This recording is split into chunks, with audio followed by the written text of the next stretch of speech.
KBS 1라디오 뉴스레터 K.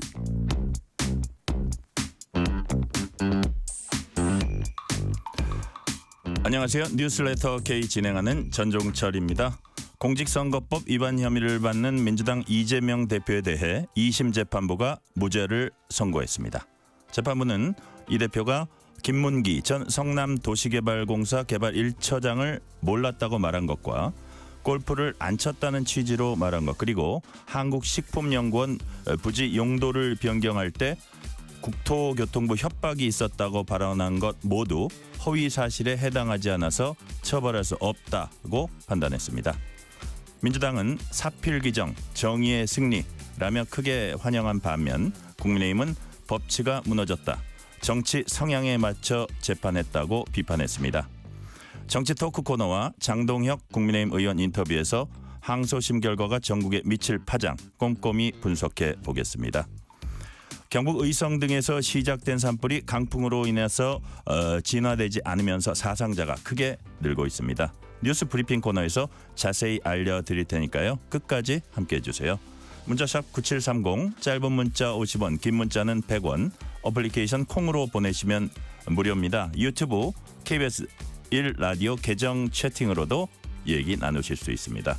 문자 보내주시면 추첨을 통해서 커피 쿠폰 보내드릴 테니까요. 여러분의 이야기도 많이 들려주세요. 뉴스레터 K 지금부터 시작합니다.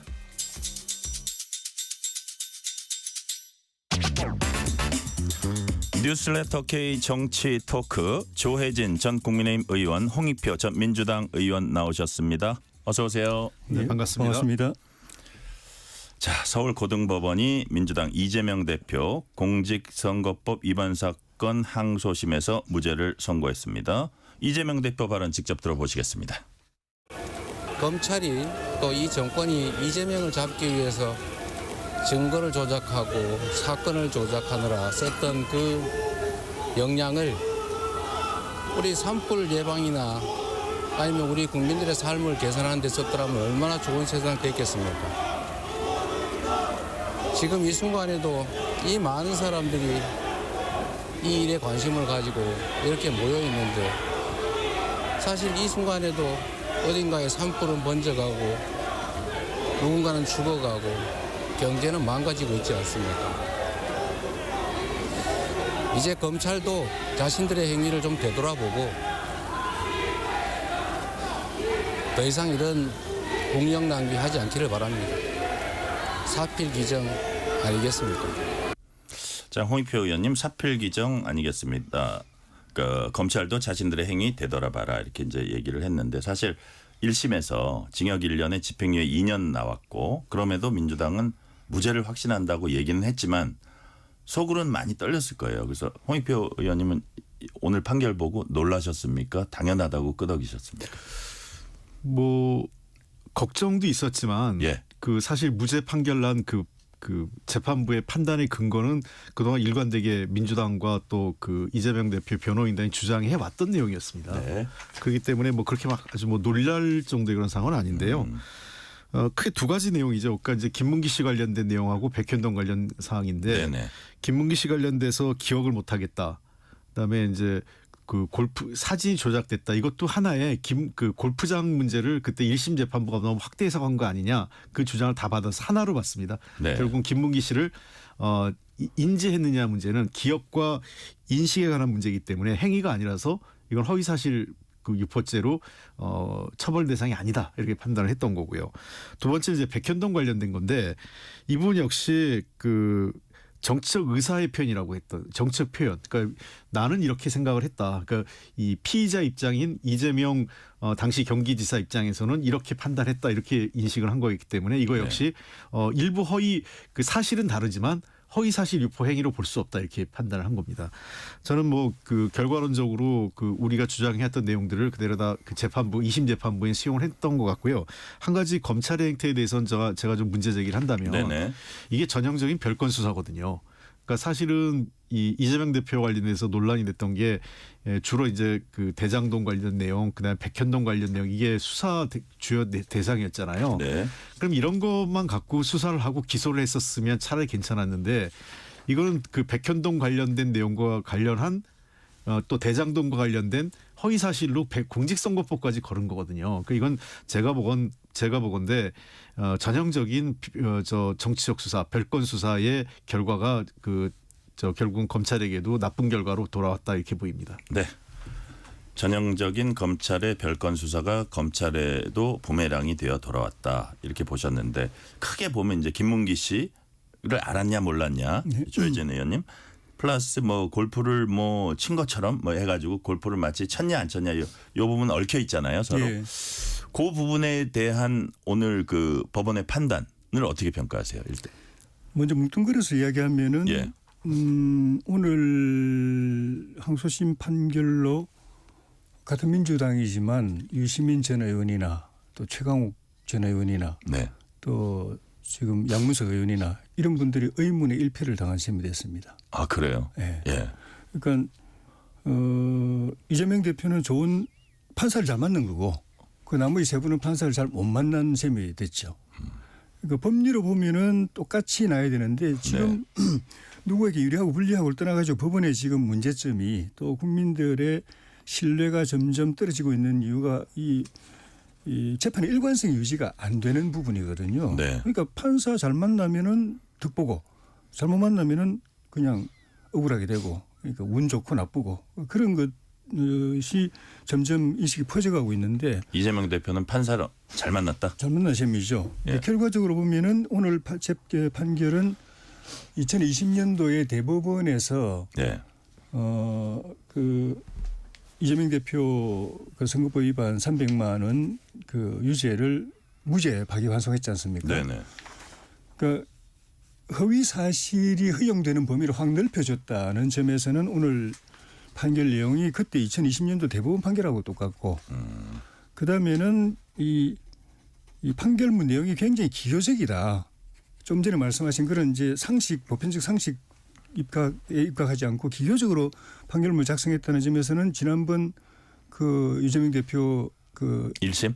예, 위증교사요? 위증교사 예. 1심 무죄 예. 하고 상당히 기교적으로 썼다는 점에서는 그하고 또 비슷해요. 아 그래요? 예. 그러니까 좀 전에 이제 홍익표 의원님도 말씀하셨지만은 2심 판결에서 그 처벌받지 않고 허위 사실과 다른 이야기를 할 수 있는 범위를 그 대법원에서 그때 2020년대 확 넓혀준데 그때는 표현의 자유라고 해서 이제 넓혀줬습니다. 예. 표현의 자유를 폭넓게 인정해야 된다. 표현의 자유가 숨쉴 공간 이런 이제 새로운 논리를 그 제시하면서 그랬는데 이번에도 이 2심 재판부는 그 좀 전에 홍 의원님 말씀처럼 행위 그 허위 사실의 대상이 되는 행위를 확 좁혀버린 거죠. 그러니까 구체적으로 말 그대로 구체적인 어떤 액션에 대한 진술이라야 그게 사실이든 거짓이든 되는 거지 인식이나 또는 평가나 의견 이런 거는 뭐 사실 허위가 아니고 이 대상이 아니다. 그건 틀려도 예. 상관없다 이런 취지로 이야기를 한 거거든요. 그거를 뭐 모른다고 말한 거를 행위로 안 보고 어쨌든 인식으로 판단한 거예요. 네, 예. 그렇게 한 거죠. 그다음에 이제 백현동 같은 경우에도 이 대표는 국토부 협박받아서 했는데 예. 국토부로부터 요구받아서 했을 것으로 해석할 수는 있다라고 이제 항소심이 이야기를 했거든요. 예. 그 요구하고 협박하고는 사실 좀 뭐 다른데 어쨌든 같은 범죄로 해석을 한 거죠. 네네. 그런 측면에서 사실 이 재판은 그냥 이재명 대표가 김문기 씨를 아는지 모르는지를 판사가 조사를 해보고 예. 아는지 모르는지 그 사실관계를 조사해보고 그러니까 안다고 판단이 내렸을 때 그다음에 그러면 이 사람이 이재명 대표가 그걸 인정했느냐 부인했느냐 그걸 보고서 이제 허위사실 유무를 결정하면 되는 것이거든요. 예. 그다음에 그 국토부로부터도 이게 그 협박이 있었는지 없었는지를 확인해보고 실제 이제 국토부나 그 성남시청 직원들은 다 협박 없었다고 진술하고 있는데 그걸 확인해보고 협박이 없었다고 확인되면은 뭐 따질 것도 없습니다. 근데 협박이 있었다고 생각이 든다면은 확인된다면은 이 대표가 말하는 것이 그걸 인정한 거냐 부인한 거냐 예. 이렇게 단순하게 보면 되는 것이거든요. 그런데 굉장히 기계적으로 구성을 한 것 같아요. 마지막에 보니까 이 대표가 그 협박 부분은 마지막 뭐 진술서에서 본인 표현이 좀 과했다. 표현상의 어떤 실수나 이런 거를 좀 감안해 달라 이렇게 얘기를 했었거든요. 홍익표 의원님. 예, 그러니까 그거는 이제 아까 제가 말씀드렸지 않습니까? 이게 정책 의사 표현으로 인정을 한 거죠. 그러니까 제가 좀 정확하게 표현하면 아까 이제 그 2018년도 TV 네. 토론 얘기하셨는데 그거하고는 조금 성격은 다른 것 같아요. 그 당시에는 그 대법원에 가서 무죄 판결을 받았던 이유가 예. 그 토론 과정에서 즉흥적으로 한 거였던. 그러니까 허위 사실이라고 인정을 했어요. 그 당시엔 허위 사실 공표로는 맞는데 이것이 범죄 행위로까지 할 만한 고의성, 계획성 이런 것들은 인정하지 않았던 거죠. 토론 과정에서 즉흥적으로 나온 발언을 범죄로까지 인정할 수는 없다. 예, 그렇죠. 그때 대법원 판결이 그런 취지였습니다. 예, 예. 근데 이번 판결은 아예 그게 그런 것도 아니었어요. 이제 아예 허위 사실 공표로 인정하지 않은 거였죠. 네. 그러니까 예를 들면 이런 겁니다. 아마 제가 좀 예를 들면 좀 이 청취자께서 좀 이해가 더 편하실 텐데요. 예, 예. 만약에 이 저한테 질문을 예를 들면 이제 진행자께서 예. 당신 하나님을 믿습니까? 제가 근데 그 신자가 아닌데 예. 안 믿습니다. 이러면은 그 허위사실 공표가 아닌 거예요. 근데 구체적으로 질문해서 당신 기독교 신자고 교회를 다니세요? 네, 안 다니는데 제가 네, 다닙니다. 이건 거의 허위사실인 거죠.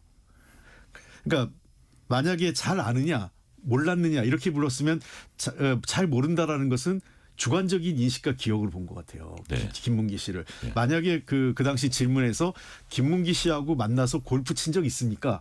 해외에서 김문기 씨하고 같이 골프 친 적 있습니까? 했을 때 안 쳤습니다. 이건 허위사실 공표죠. 근데 만약에 이제 안 만났다 그랬을 경우에는. 근데 지금은 그게 아니라 네. 아느냐 모르느냐의 주관적인 판단이 인식과 기억에 관련된 문제이기 때문에 허위사실 공표가 아니다라는 거였고 그 마찬가지로 백현동도 만약에 공문이 없었는데 공문이 있었다. 예. 그렇게 했다면 이건 허위사실이 되지만 공문이 온 게 있었고 여러 차례 공문이 왔고 그것을 나는 협박이나 압박으로 느꼈다. 협박은 좀 과한 표현이지만 그걸 압박이나 저는 심리적 부담으로 느꼈다. 2심에서 그렇게 얘기를 한 거 아닙니까? 그것에 대해서 이것은 주관적인 정치적 표현 또는 이 인식 이것도 판단의 문제이기 때문에 허위사실 공표는 아니다 이렇게 얘기를 한 거죠. 오늘 판단에서 이런 부분은 안 나왔나요? 예를 들어서 김문기 씨를 아냐 이런 부분, 그 다음에 국토부에 국토부 협박하니까 이 부분이 예를 들어서 그 두 가지 사안이 그냥 김문기 이렇게 지나가다 한번 본 사람인데 아냐 이게 아니고 그 가장 관심의 초점이었던 대장동, 백현동 이 사업에 있어서의 가장 핵심 실무자 중 한 사람인데 그거의 어떤 기억하냐 안 하냐의 중대성 그런 거. 그다음에 백현동 협박을 받았다 이것도 아주 준비된 판넬까지 준비해 가지고 아주 제대로 대답을 하는 그거였거든요. 그거 역시 아주 본인이 혐의를 받는 어떤 중요한 그거에 대해서 기억인데 그런 부분의 사안의 중대성 이런 것들은 오늘 판결에서 언급은 안 된 것 같아요. 보셨나요? 저도 판결문 전체는 안 봤습니다만 예. 기사를 볼 때는 그게 없었던 것 같고. 예. 그러니까 그런 점에서 제가 사실은 사람들이 검찰이 이제 이 사안을 중요시하게 생각한 게 예. 비록 이제 야당에서는 별건 수사고 이게 조작 수사고 정적 죽이기 수사라고 하지만 어떤 그냥 아무나 필부를 아냐 모르냐가 아니었잖아요. 예. 그래서 그 부분이 과연 조금 판단에도 들어가 있냐 했는데 그런 부분은 잘 안 보이는 것 같아요. 지금까지는. 그래서 제가 판사를 잘 만났다고 우스갯소리로 이야기를 한 게 네. 그런 사실관계가 사실 중요한 부분이거든요. 예. 앞부분도 말씀드렸지만 예. 판사 입장에서는 여러 가지 증거나 정언 또는 정황을 통해서 김문기 씨를 알았을지 몰랐을지를 먼저 최대한 확인해야 됩니다. 그게 근거가 그게 기초가 돼야 그걸 인정하는지 부인하는지 네네. 그게 거짓말인지 참말인지 판단할 수 있는 것인데 그걸 소홀히 한 부분이 있고 그다음에 백현동 4단계 상향한 부분이 예. 이 로비에 의해서 물론 이제 자기 사건은 아니지만 다른 재판부에서 하고 있지만 그래도 예. 최대한 그 사실관계 확인해 가지고 로비에 의해서 김인섭 씨라는 이재명 대표 선대위 본부장을 시행사가 고용해 가지고 그때부터 쫙 올라갔는데 네. 그 로비를 통해서 이루어졌는지 그 로비하고 아무 관계없이 국토부에서 협박하는 바람에 4단계나 올렸는지 이걸 확인해야 됩니다. 그래서 그 사실이 확정되면은 그 사실에 대해서 이 대표가 어떤 말을 했느냐. 예. 그러면 거짓말일 수도 있고 아닐 수도 있고 그렇게 해야 되는데 이 과정을 소홀히 해버린 거예요. 그래서 처음에 그 공소장 변경을 요구를 했지 않습니까? 재판부가.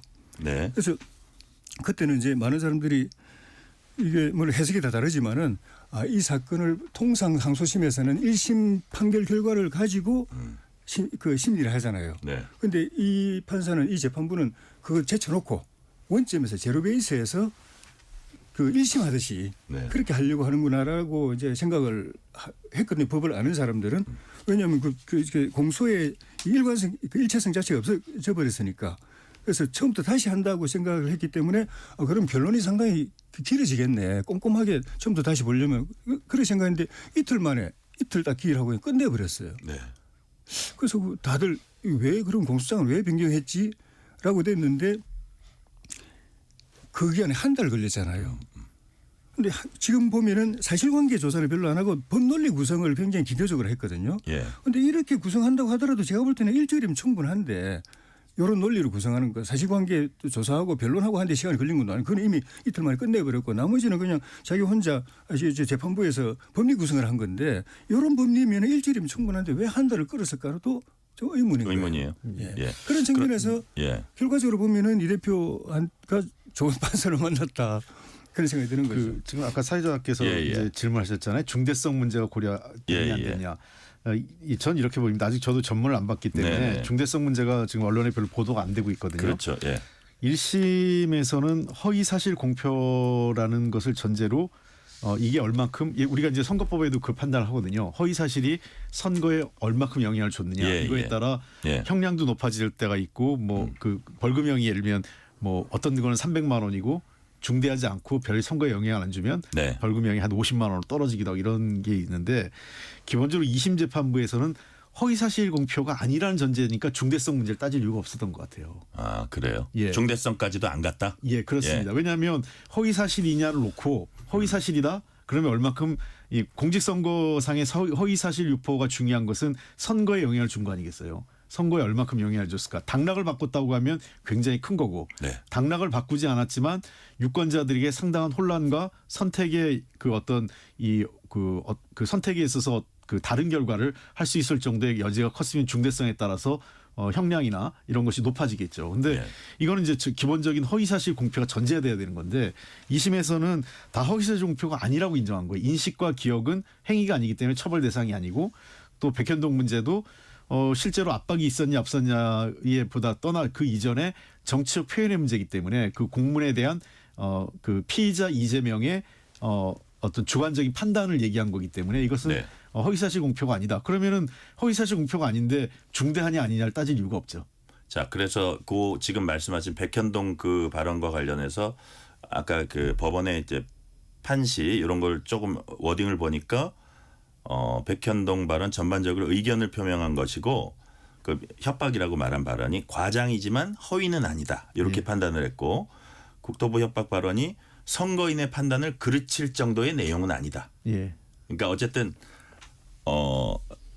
이 부분에서 아까 말씀하신 그러면 그 선거를 앞두고 있는 시점이었으니까 선거인의 판단을 그르칠 것까지는 아니다. 그다음에 골프 그 부분은 어떤 그 판시가 또 있냐면 문제 골프 사진 원본 아니야. 조작된 것으로 볼 수 있어.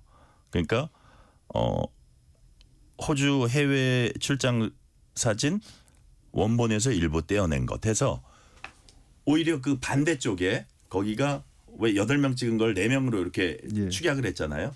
그거에 오히려 조작 가능성에 의해서 거기에 대해서 발언을 했다. 이런 그렇습니다. 예, 예. 그러니까 뭐냐면 골프장에서 만약 4명이 찍은 사진이었다면 예. 혹시라도 허위사실 유포에 해당될 수 있겠죠. 그러나 그게 아니라 다른 데서 찍은 한 10여 명이 찍은 사진 중에서 그 4명을 딱 모은 거 아니겠어요. 예, 그러니까 그 재판부에서 보기에는 이것은 골프에 방점이 있는 게 아니라 사진 조작에 방점을 둔 거죠. 그러니까 그 이재명 대표 입장에서 조작됐다. 마치 사진을 조작해서 넷이서 골프를 친 것처럼 한 거에 방점은 골프를 쳤다는 것을 부인하는 게 아니라 김문기 씨하고 친하다는 것을 네. 그렇게 4명의 사진을 조작한 것으로 하려고 했다는 것에 대한 부인이었기 때문에 허위 사실을 보지 않았던 거죠. 그래서 어쨌든 그 뭐 크게 두 가지로 볼 수도 있고 크게 세 가지로 볼 수도 있는데 약간 다툼이 있는 부분 뭐 이쪽이 좀 잘못하긴 했는데 이런 부분이 거의 없이 거의 완벽한 그 뭐 승패를 가르자면 그런 사실 판단이었거든요. 그런 부분 어떻게 보세요? 저는 그렇게 안 보여지고 예. 해석 뭐 판사마다 예. 모든 판사가 다 똑같을 수는 없기 때문에 관점이나 또 해석의 방법이 다를 수는 있어요. 그런데 결과로 보면은 이 대표 제가 판사 잘 만났다고 이야기한 게 이 대표에게 유리한 쪽으로 다 결과가 난 거예요. 네.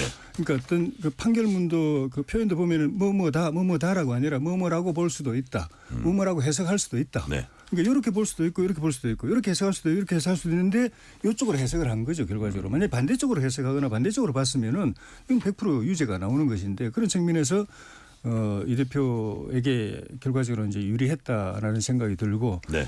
그 좀 전에 그 사진 조작 뭐 그것도 사실 조작이라고 하긴 그렇죠. 8명 찍은 걸 4명으로 줄인 거 그거를 편집이라고는 할 수 있겠지만은 이 사람들이 관심 있는 거는 그 사진 자체가 아니라 이 대표가 그 김문기라는 사람을 아느냐 모르느냐. 네. 그 대장동 책임자 중에 한 사람이 김문기라는 사람을 이제 실무자로 해야 되겠죠. 실무자인 김문기라는 사람을 아느냐 모르느냐에 관심이 있는 거고 그 관심 있는 이유는 대장동의 이런 특혜 사업에 대해서 시장 글자근자인 시장이 김문기 씨의 위에 상관이 직속 상관인 시장이 관계가 있느냐면 그게 관심이 있는 거지. 네. 그럼 뭐 골프 갔느니 안 갔느니 8명이 찍었느니 4명이 찍었느니 뭐 그 옆에 스승님만 이게는 그냥 그 판단하는 자료일 뿐인 것이거든요. 그러니까 네. 판사는 그걸 봤을 때 이런 여러 가지 상황을 봤을 때 이 대표가 김문기 씨를 알았다고 봐야 될지 말아야 될지 그걸 판단하면 되는 겁니다. 네. 그 알았다고 판단이 되면은 뭐 아니라고 했으면 거짓말인 거고. 근데 그 골프를 친 적이 없다고 하고 그냥 이게 조작이다. 그러니까 사진 편집됐다라고 말을 했을 뿐이기 때문에 왜 말 그걸 했나 왜 그 말 했습니까? 모른다는 취지잖아요. 네. 더 나아가서는 대장동 그 특혜하고 나는 관계없다는 취지잖아요. 사람들 관심도 다 거기 있는 것이고 그거하고 어긋났으면은 이거는 문제가 있다고 보고 이제 실정법을 좀 엄격하게 지금까지 법원의 수재는 허위사실 이렇게도 해석할 수 있고 저렇게도 해석할 수 있을 때 통상적으로는 피고인에게 유리한 쪽으로 해석하거든요. 그런데 법원은 허위사실 유포죄는 반대로 해석을 해왔어요. 불리하게 엄격하게 정치인들은 공인이기 때문에. 예. 근데 이제 제가 다시 한번 홍익표 의원님. 말씀드리면 예. 그러니까 이제 변호인단의 얘기를 판사가 수용을 한 거죠. 1심에서는 판사는 그걸 수용하지 않았는데 예. 그러니까 결국 사실관계가 아니라 행위관계 사실이나 행위관계가 아니라 주관적 인식과 기억의 문제는 처벌 대상이 아닌 그러니까 실제로 이 공직서 허위사실 유포가 그렇게 돼 있거든요. 굉장히 엄격하게 정확하게 처리돼 있기 때문에 아까 제가 말씀드린 것처럼 만약에 그때 TV 앵커가 방송에서 김문기 씨하고 골프를 쳤습니까? 같이 밥 먹은 적 있습니까? 해서 아닙니다 했으면 허위사실이 됐을 거예요. 공표죄 걸렸을 거예요. 근데 잘 아십니까? 했는데 그 당시에 이재명 대표가 약간 비유를 잘못해가지고 요게 좀 약간 비판도 받았던 게 뭐였냐. 이렇게 얘기하면서 뭐라고 덧붙였냐면 이렇게 표현을 했었습니다. 제가 하위 직원들까지 다 알 수 없다. 한전 사장이 정기요금 징수하고 다 아는 사람들까지 그 하위 직원까지 다 알지 못하잖아요.라고 해서 그때 한전은 괜히 그거 하신 분들한테 약간 좀 욕도 먹고 비난을 받았지만 비유를 그렇게 했던 거죠. 그러니까 여기서 모른다 안다는 것은 친분의 정도를 얘기했다 이렇게 판단한 것 같아요. 그래서 나중에 그때는 몰랐는데 이게 공직수사 대장동 사건이 불거지면서 내가 알게 됐다 이렇게 얘기를 했고요. 네. 자, 국민의힘은 항소심 재판부 결정이 매우 유감스럽다면서 정치 성향에 맞춰서 재판이 진행된 것이다 이렇게 강력히 비판했습니다. 권영세 국민의힘 비대위원장 발언 들어보시겠습니다. 우리 당으로서는 대단히 유감스럽고 앞으로 이제 대법원에서 빨리 신속하게 633 원칙에 따라서 재판을 해서 그러니까 정의가 바로 잡히기를 기대를 한다는 말씀만 드리겠습니다. 대법원에서 다시 판결이 좀 뒤집혀야 된다고 보시는지. 그렇죠. 우리가 볼 때는 지금 그러니까 아직 뭐 판결문을 다 본 건 아니지만 이 뉴스를 통해서 본 바에 의하면 그 법원의 지금 항소심 법원의 논리를 잘 이해할 수가 없어요. 그래서 이 부분에 대해서는 대법원에서 바로잡힐 수 있다 이렇게 생각을 합니다. 그리고 바로잡혀야 된다 이렇게 생각을 합니다.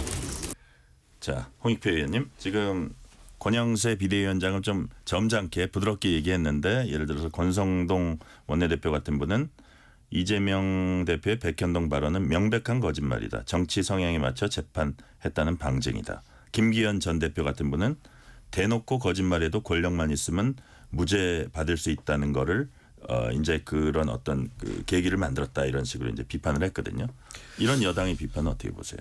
저는 뭐 오늘 이 자리에 있는 조혜진 의원님이나 네. 권영세 비대위원장이 하시는 말씀은 뭐 전 충분히 할 수 있는 말이라고 생각을 해요. 왜냐하면 법원이 완전 무결하지 않거든요. 그렇기 예. 때문에 3급심까지 있는 거고 또 때로는 상급심의 판단조차도 제가 심정적으로 동의하지 못하는 경우도 있죠. 저 자신도 그럴 때가 있으니까요. 예. 그러나 그럼에도 불구하고 그것을 수용하고 존중할 수밖에 없는 게 법원 우리나라의 판결은 법원 판결이다. 그렇습니다. 예. 그렇게 해야 되는 거고 다만 제가 얘기하는 건 이런 비판을 권영세 비대위원장처럼 뭐 이거는 뭐 이런 정도의 그 어떤 법리에 관련돼서 이건 좀 잘못된 것 같다. 예. 상급심에서 바로잡았으면 좋겠다. 이렇게 얘기하는 건 좋은데 자꾸 그 법원 판사들의 해당 판사들의 정치적 성향, 뭐 출신 지역, 뭐 또 무슨 그 회 소속이다. 예. 이렇게 해서 이거를 그 정치적 성향이나 뭐 좌파 성향 이런 걸로 해서 그 판사의 어떤 이념이나 네. 그분들의 어떤 그 양심의 문제를 건드리는 거는 저는 바람직한 방식은 아니라고 생각을 해요. 이건 뭐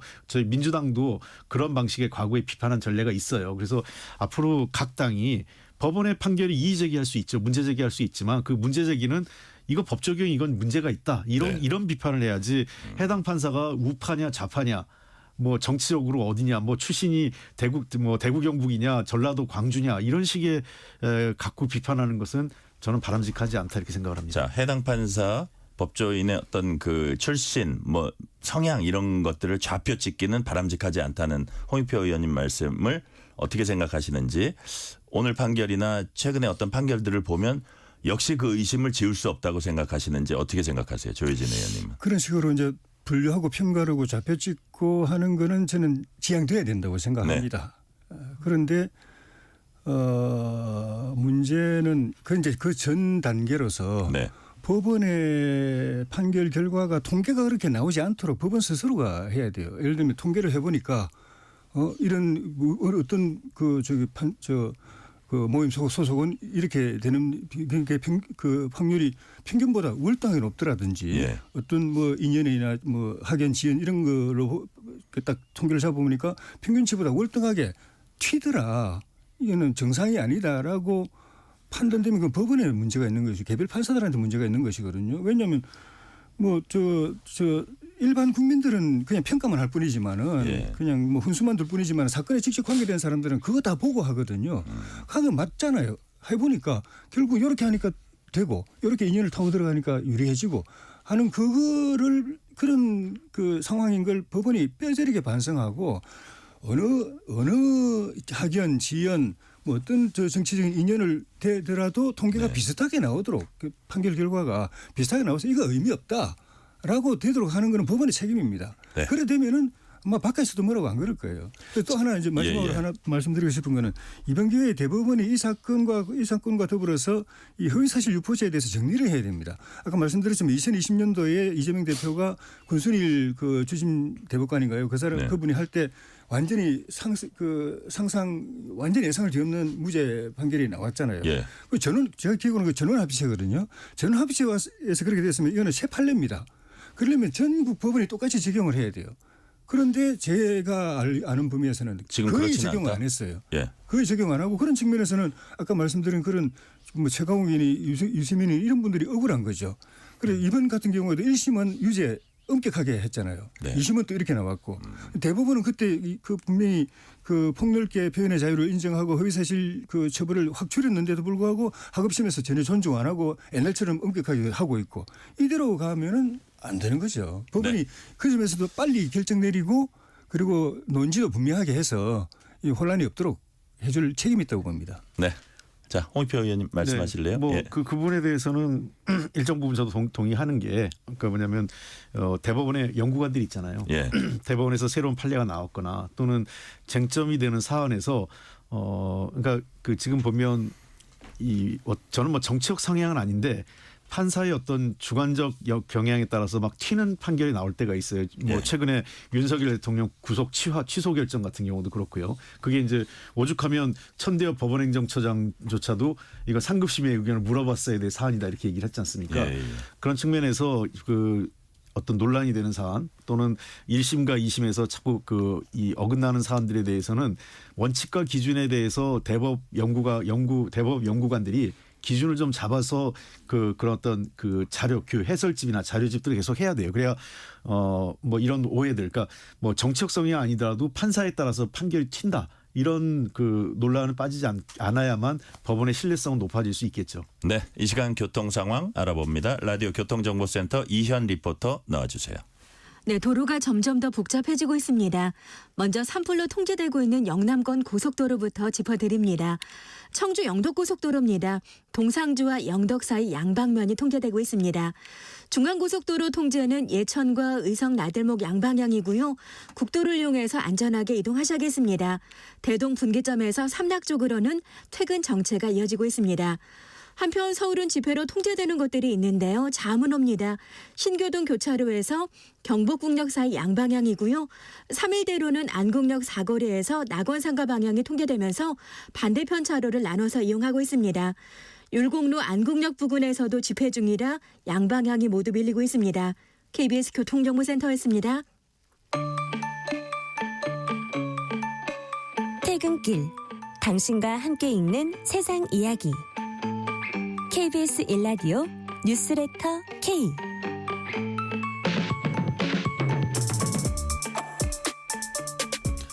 실시간 교통 상황 살펴보았습니다. 뉴스레터 K 정치 토크 조혜진 전 국민의힘 의원, 홍익표 전 민주당 의원과 얘기 나누고 있습니다. 자, 홍익표 의원님, 오늘 항소심 결과로 이재명 대표는 당장 이제 사법 리스크 이 부분에서는 크게 뭐 완벽하다는 얘기는 안 하겠지만 크게 덜어냈다 이렇게 이제 볼 수도 평가할 수 있고, 뭐 민주당 내 리더십도 과연 어떻게 될까 이렇게 많이 관측했었는데 더 공고해졌다 이렇게 볼 수 있잖아요. 예. 자, 그렇다면 오늘 항소심 결과가 헌법재판소의 윤 대통령 탄핵 심판에 어떤 영향을 줄 여지가 있을까요? 저는 그렇지 않다고 생각합니다. 아, 그래요? 전혀 별개다. 예, 그렇습니다. 만약에 뭐 오늘 정말 이재명 대표 판결이 정반대로 예. 나쁘게 나왔다고 해도 헌법재판소에 영향을 주지는 않을 겁니다. 왜냐하면 이 한쪽은 사법부의 재판이고 한쪽은 예. 헌법재판소의 결론이기 때문에 완전히 다른 헌법기관이고요. 사실 민주당에서는 이재명 대표 2심이 먼저 선고되는 걸 되게 좀 민감하게 생각했거든요. 예. 이렇게 뭐 김영민 의원이나 누가 이거 뭐 2심 보고 판단하겠다는 걸 뭐 밖으로 드러낸 셈 뭐 이 정도까지 얘기했었는데 사실은 별개다. 없습니다. 그러니까 예. 이제 자꾸 저는 하여간 민주당도 그런 식의 음모론적인 해석은 자제하는 게 좋아. 이제 와서는 그러면 사법부 잘했다 박수치기도 좀 그렇잖아요. 그런 얘기 했다가. 예. 그러니까 결국은 지금 여야가 반복적으로 자기한테 유리하게 나오면 잘했다고 그러고 불리하게 나오면 사법부에 대한 정치적 의도를 의심하고. 그러니까 제가 아까도 얘기했지만 기본적으로 사법부 결정에 대해서 동의하지 않을 수 있죠. 근데 그거는 법리적으로 반박하고 이건 잘못됐다. 이건 상급심에서 이런 문제를 잘 따져봐야 된다. 이건 이렇게 반박을 해야지 자꾸 뭔가 정치적 의도 뭐 무슨 이 음모론 이렇게 잡힐 그런 식으로 하는 거는 사법부의 신뢰가 무너지면 나중에 마찬가지예요. 그대로 부메랑이 민주당에게 올 수 있는 게 헌법재판소의 결론이 탄핵이 인용됐을 때 저쪽에서 또 헌법재판관들 좌표 찍어가지고 정치적 성향이다 이렇게 공격하면 그렇잖아요. 반복되잖아요. 예, 그런 예. 저는 승복의 문화는 헌법재판소든 대법원이든 그 결론에 대해서 절차적인 정당성에 대한 그리고 판결에 대한 존중은 해줘야 돼요. 네. 다만 법리적으로 문제 지적은 할 수 있겠죠. 조혜진 의원님은 오늘 항소심 결과하고 윤 대통령 탄핵 심판 선고하고 그러니까 헌법재판관들도 유심히 봤겠죠. 예. 보기는 그죠? 네. 영향을 받을 수 있을까요? 일단 타이밍상 영향받기에는 너무 늦었고. 아, 그래요. 예. 그쪽 평의가 많이 진행됐기 때문에. 예, 평의하면서 이미 자기들끼리 주고받은 이야기 다 있고 예. 그리고 자기 머릿속에 정리되어 있는 거 다 있는데 이걸 저기 저렇게 됐으니까 우리 이쪽으로 가자. 그건 말이 안 된다 곤란하고 이거죠. 이제 그런 이야기가 나온 게 한덕수 대행이 이제 탄핵 인용되면은 예. 대통령은 기각될 가능성이 높은 거 아니냐. 거꾸로 이제 이재명 대표 사건도 대통령하고 이제 뭐 서로 균형 맞춰서 하는 건 아니냐 이런 이야기들이 있었는데 그 그것도 또 가능성도 아니라는 적지만 그 예. 가능성도 적지만 가능성이 일말의 가능성이 있다고 하더라도 예. 이거는 탄핵 심판 심리 초기에 아무것도 백지 상황일 때 약간이라도 그런 것을 고려할 수 있겠지만 네네. 이미 뭐 상황은 많이 진행돼 버렸고 근데 그것도 그렇지만 이 법률가라는 분들이 네. 법률가는 분들이 이게 법적 상식을 가지고 판단해야지. 그리고 이제 굳이 꼭 궁금하면은 뭐 현재 안을 좀 들여다보면서 아는 범위 안에서 좀 첩보라도 얻어서 판단을 해야지. 예. 법률가 라이센스를 가지고 있으면서도 법 하나도 모르는 사람처럼 그렇게 음모를 이야기하는 거 보면은 아니 제가 보니까 예. 법조인 출신들이 강성 발언을 많이 하대요. 예. 그러니까 아니 검사하고 판사했으니까 법 잘할 것 같으니까 신뢰성이 있을 수도 있는데 여튼 아주 강성 발언은 또 그분들이 많이 하는 경향도 있던데. 뭐 일반인에 비해서 조금 더 알기 때문에 그렇게 자신 있게 이야기하는 측면도 있고 모르는데 남들이 그렇게 권위를 인정해 주니까 힘실어서 이야기하는 것도 있고 그런 것 같아요. 그래요. 저는 진짜 이 검찰은 의원님. 몰라도요 사법부 그다음에 헌법재판관 그다음에 선관위 등은 어떤 의미는 공동의 인물이에요. 거기 침 뱉기 시작하면 다 망하는 겁니다. 공동 우물이다. 예. 자, 헌법재판소 윤 대통령 탄핵 선고 기일 예고가 예상보다 좀 늦어지고 있습니다. 이번 주도 아마 지나가는 거 아닌가 이런 관측이 나오고 있는데, 자, 윤 대통령 탄핵 선고 지연은 불이다, 정의롭지 못한 거다. 민주당이 이렇게 얘기를 최근에 많이 하는데요, 홍익표 의원님. 근데 그 안에 무슨 사정이 있지 않겠습니까? 그 막 평결에 들어가서 최종 결정하고 결정문을 완성하지 못하는 뭔지는 모르지만 아마 일부러 다 결정됐는데 타이밍 보고 이럴 것 같지는 않다는 생각도 드는데 어떻게 보세요? 저도 그렇게 생각을 합니다. 예. 다만 이제 저도 똑같은 얘기 무슨 어떤 정치적 의도 음모로 얘기하지 말고요. 저는 계속 일관되게 얘기한 거는 헌법재판소가 아쉽다. 좀 빨리 했으면 좋겠는데. 왜냐하면 국가적 손실이나 국민적 피해가 크잖아요. 리더십 공백에 따른. 당장 한미 통상관계 등 이런 문제 제기하는 것도 대통령직이 공백이다 보니까 이런 일이 발생하는 거 아니겠어요. 그리고 여러 가지 지금 산불 피해도 크고 그 국가의 경제 상황도 어렵고 추경도 편성해야 되고 하는데 자연스럽게 그 대통령 자리에 공백이 오래되면 그 피해는 국가적으로 다 모든 국민이 감내해야 될 피해가 되기 때문에 헌법재판소가 두 가지 기준 정확하고 공정하게 판결도 해야 되지만 이 문제는 신속하게 해야 된다. 그래서 헌재도 당초 그 신속하게 하겠다고 얘기를 했지 않습니까? 최우선적으로 하겠다고. 근데 그럼에도 불구하고 저도 그래서 옛날에는 저는 한 3월 말 4월 초 생각을 했어요. 네. 근데 2월에 평의가 너무 빨리 끝나고 평의가 2월 20일 그쯤에 끝났기 때문에 무조건 3월 안에는 되는구나. 그렇게 되면 한 3월 중순으로 되겠네 이렇게 생각을 저는 한 거예요. 땡겨진 거예요. 그런데 그거보다 늦어지면서 사람들이 이제 희망 고문이 된 거죠. 보통은 보름 정도에서 3주면 나온다고 했으니까 빠르면 3월 첫째 주, 둘째 주에 나온다고 했다가 지금 3월 말까지 보니까 이게 왜 이러냐 하면서 그 광장에 있는 그 양쪽 지지층이 굉장히 감정도 날카로워지고 피로해지고 이런 게 있으니까요. 저는 잘못한 더 큰 불상사가 생기기 전에 헌법재판소가 이 정도면 신중하다고 생각을 해요. 오랫동안 한 거고 이쯤에는 결론을 내야 될 때가 된 것 아니냐 생각을 합니다. 제가 이제 하도 이 질문을 많이 드려가지고 언제쯤 나올 걸로 예상하세요. 이 질문은 안 드리고 예를 들어서 이번 주 금요일이 이제 3월 28일이거든요. 다음 주 월요일이 3월 31일, 금요일이 4월 4일 다 외워요. 그 다음 금요일이 4월 11일. 근데 윤상현 의원 같은 분은 4월 4일도 어렵고 자기가 보기에는 4월 11일이다 이런 얘기도 하고 무슨 근거를 가진지 모르지만 여하튼 여러 가지 흐름을 보고 본인 혼자 이제 관측을 한 것 같은데 근데 또 윤상현 의원이 그 한덕수 총리 7대1 맞췄다 그러더라고요. 5대 2대 1인가. 여하튼 그걸 떠나서 4월은 넘어간다 이렇게 보세요. 어떻게 보세요? 예, 그 가능성이 많아 보입니다. 이 한덕수 대행 그 결정 결과도 보면은 그 별로 제 기억엔 하루밖에 안 했던 것 같은데. 그렇죠. 예, 하루 했어요. 아주 간단한 사건이라는 거거든요. 예. 그리고 그 동안에 헌법재판소가 웬만하면 다 만장일치로 할 거다라는 전망 네. 또 그 이전에 또 몇 건의 그 탄핵 선고권은 그렇게 만장일치로 했던 걸로 생각하면은 굉장히 세분화 파편화되어 있거든요. 한 사람 한 사람이 그 이슈마다 자기 의견 다 이야기하고 네. 보수로 분류됐던 분들이 다 똑같지 않고 어떤 분은 각하, 어떤 분은 기각, 어떤 분은 뭐 그 아예 뭐 헌법 위반, 법률 위반도 아니다 이렇게 이야기하는 분도 있고 이 진보라고 분류되는 분들도 어떤 분들은 그 기각인데 한 분은 완전히 인용적으로 완전 반대편에 서요. 예. 그 정도 지금 상황이라고 봐야 돼요. 이분들의 지금 이 내적 상황이 예. 그냥 뭐 하고 분위기 따라서 그냥 넘어가고 그냥 대충 봐주고 합의해주고 뭐 양해해주고 이런 차원이 아닌데다가 제가 김민석 의원이 그 뭐 어디 이렇게 연기되는 게 무슨 보이지 않는 손이 있는 거 아니냐고 해서 누가 저한테 물어보길래 보이지 않는 손은 있다면은 민주당이다라고 이야기를 했어요. 이런 복잡한 구조인데 예.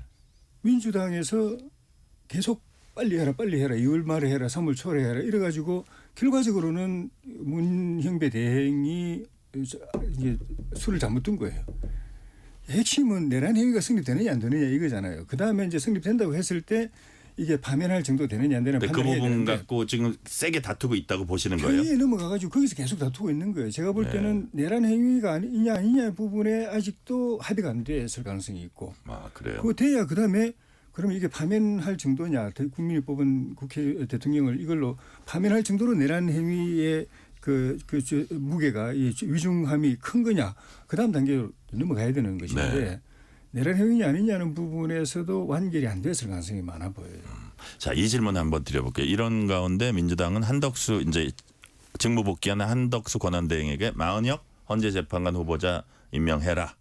그리고 최상목 부총리를 향해서는 탄핵 추진 의지가 아직 있는 것처럼 그렇게 얘기를 하고 있는데, 자, 뭐 그 탄핵 추진 그거는 또 그렇다고 치고 한덕수 총리가 권한대행이죠. 권한대행이 마은혁 후보자를 임명할까요? 대통령 탄핵 심판이 적어도 나오기 전에. 뭐 그냥 그 주변 참모들한테 한번 검토해 보라고 할 수는 있겠지만 예. 임명은 안 할 가능성이 높죠. 그래요. 예. 왜냐하면 어쨌든 그 헌법재판소에서 그 네 분인가가 이거는 헌법 법률 위반이지만 그 탄핵할 정도는 아니다라고 이야기를 했고, 그러니까 그 직무 정지시킬 파면할 정도는 아니다라고 마은혁 임명 이야기를 관련해서 예, 그런 결론을 내렸고, 그다음에 어쨌든 본인이 그것 때문에 그 오랫동안 그거 하나 자기 나름의 저는 그분이 뭐 어떤 개인적 이해관계 때문에 그랬다고 보지는 않거든요. 예. 크게 생각해서 이 경우에는 내가 임명 안 하는 것이 여러 면에서 사리에 맞고 공익에 부합한다고 생각하고 나름 희생을 치른 거잖아요. 그 탄핵까지 소추당하면서 그걸 다시 뒤집을지도 의문이고, 무엇보다도 지금 만약 임명하면 그거는 그냥 다른 걸 다 떠나가지고 한덕수 대행이 윤 대통령을 탄핵시켰다 이렇게 다 가버리거든요. 그러니까 그거를 정치적으로 자기가- 하긴 힘들다. 예. 홍익표 의원님 가버리기 때문에 어떻게 보십니까? 그러니까 저는 현실적인 판단을 좀 해야 될 것 같아요. 네네. 왜냐하면 마은혁 재판관을 임명할 경우에는 핵심은 이거죠. 마은혁 재판관이 임명해서 윤석열 대통령 탄핵 결정에 참여하느냐 이게 핵심이거든요. 예. 근데 만약 현실적으로 마은혁 재판관이 참여하게 되면 갱신 변론이 불가피해요. 갱신 변론을 불가피하면 자칫하면 지금 남은 일정상 4월 18일까지 위태로울 수가 있어요. 예. 그 변호인단이 양해를 구해서 한 2, 3회 한다 하더라도 4월 첫째 주, 만약에 다음 주에 임명하면 4월 첫째 주나 4월 10일까지 한 몇 번의 갱신 변론을 한 두세 차례 해야 될 거고요. 그리고 나서 평의하고 판결 무슬리기에는 일정이 빡빡합니다. 그리고 그렇다면 또 정쟁에 휩싸일 수도 있어요. 예, 합리하면. 그래서 예. 저는 한덕수 권한대행이 그런 현실적인 요구를 현실적인 상황을 좀 고백을 하고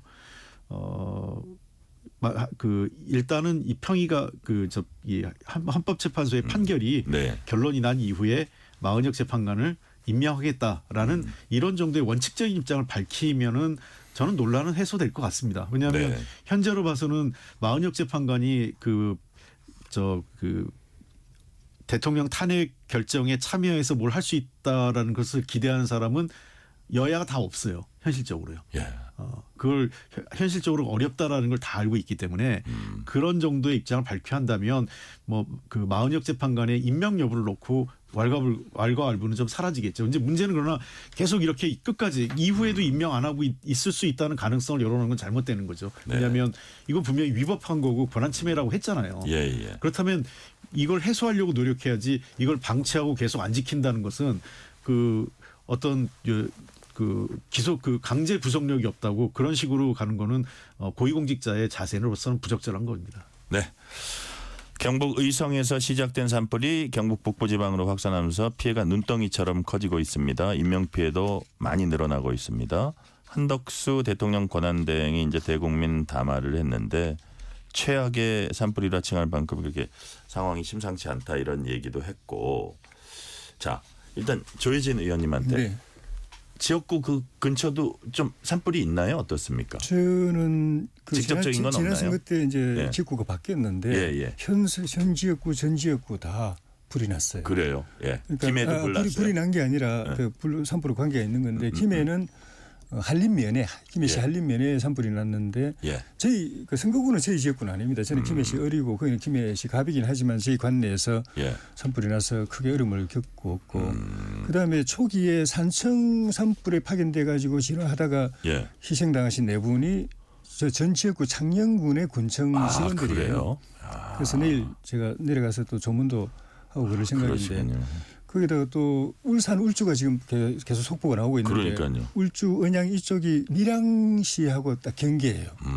울산 그 영남 알프스라는 그 산록을 예. 경계로 해서 이쪽으로 넘어올 수도 있는 그런 지역이라서 아마 다들 긴장하고 있는 것 같은데 근데 지금 총리도 말씀하셨지만은 역대 지금 정말 상상할 수 없는 역대급이에요. 그런, 예. 예. 이게 근데 그 기후 변화하고도 이제 관계가 있다고 봐야 되거든요.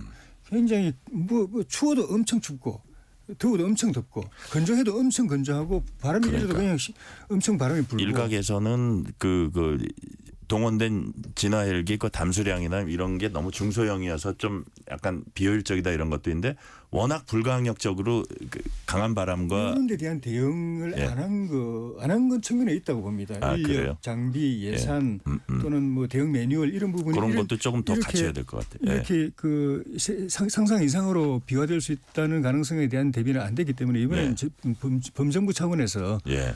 기후 변화를 전제한 그 대응을 빨리 해야 될 것 같아요. 네. 홍익표 의원님은 이런 그 산불 상황 보면 어떤 거 저는 한 네 느끼십니까? 가지 정도가 좀 보완돼야 될 것 같은데요. 예, 예. 이거는 뭐 이미 드러난 이 그 화재 진압 장비 헬기를 포함해서 이게 예. 그 절대적으로 좀 부족하고 그다음에 노후 장비에 대한 교체, 그러니까 예. 추가 확충과 장비 교체가 반드시 필요하다. 이게 첫 예, 번째고요.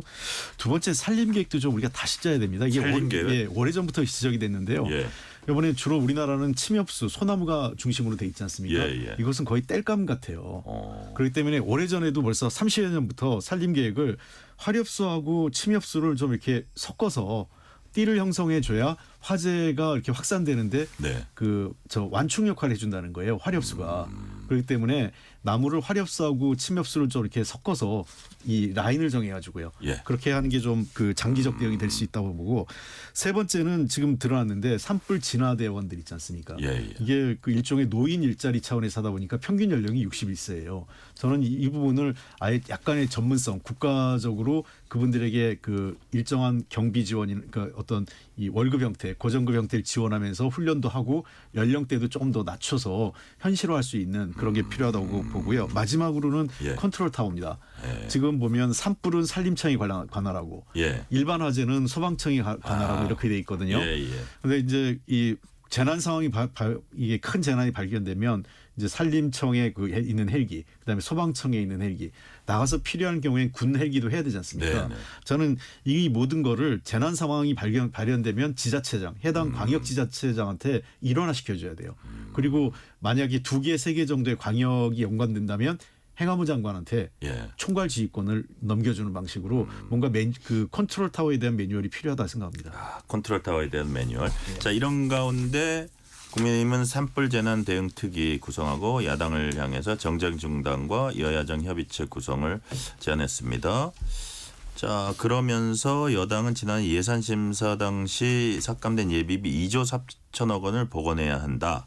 하고 반면에 민주당은 추경 편성에도 산불 예방과 대책 예산이 포함돼야 한다. 뭐 이렇게 뭐 약간 디테일에 있어서는 하긴 한데 좀 위급한 상황이니까 이런 건 좀 빨리 해야 될 것 같아요. 합의를 하려면. 특위 같은 경우는 좀 중장기적인 대책 세우는 예. 게 필요한 것 같고 네. 나머지 예산 부분은 지금 빨리 특별 재난 지역을 계속 확대하고 있는데 그 예산 지원이 안 가면 의미 없는 네. 거거든요. 네네.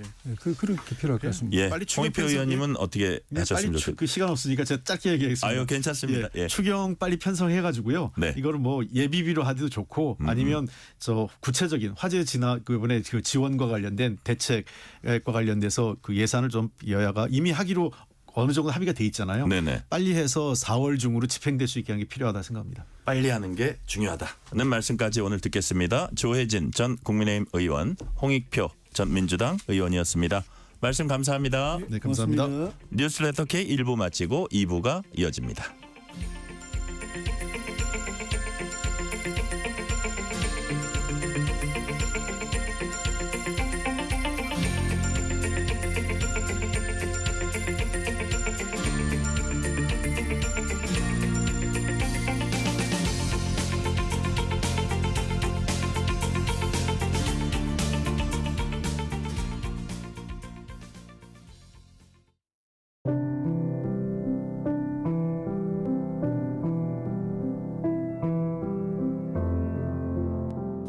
KBS 라디오 연증기획 희망충전 대한민국 631번째 이야기.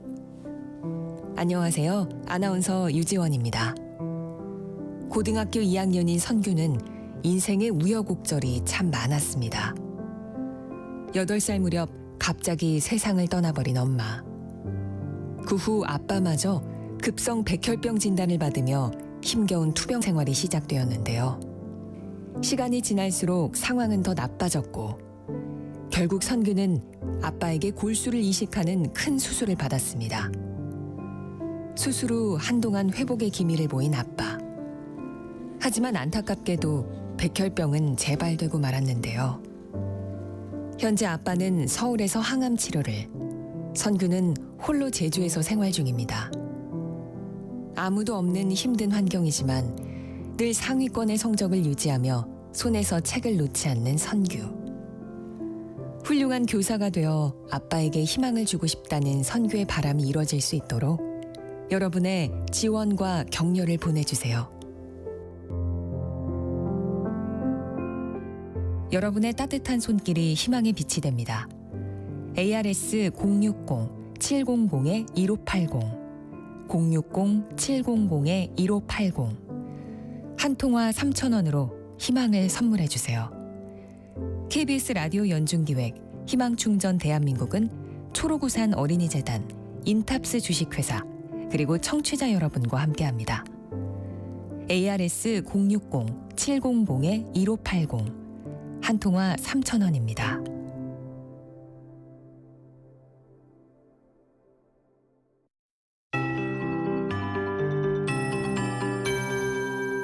KBS 58분 날씨.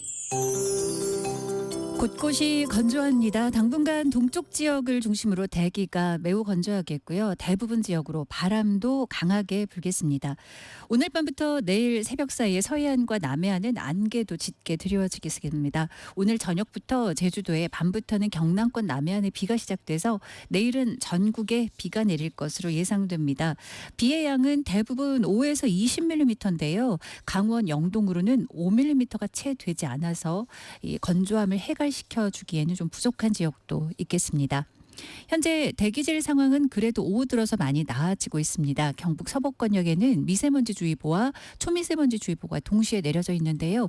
그 밖의 지역은 잔류한 황사가 늦은 오후부터 남풍기류를 타고 흩어지면서 대기질이 나아지고 있습니다. 다만 산불의 영향으로 초미세먼지 농도가 경북 지역 중심으로 좋지 않겠습니다.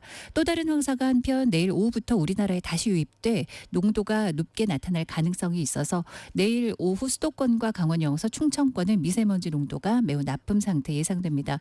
현재 건조특보도 동쪽 지역 중심으로 일부 강원 동해안 남부 산지, 충북과 남부 일부 제주에 계속 발효 중입니다. 불씨 관리 잘 해주셔야 되겠고요. 내일 아침 기온 서울 13도 등 전국이 7도에서 17도, 내일 낮 기온 19도 등으로 서울 지역뿐만 아니라 많은 지역 기온이 높겠습니다. 최영우였습니다.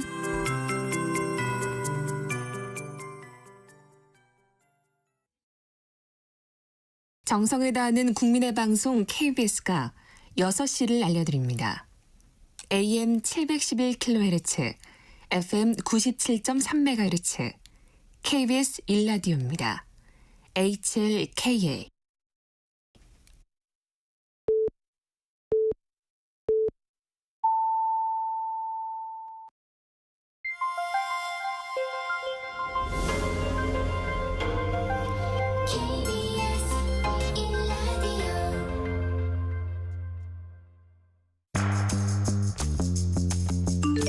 여러분은 지금 퇴근길 시사편지 한 장, KBS 1라디오 뉴스레터 K를 듣고 계십니다.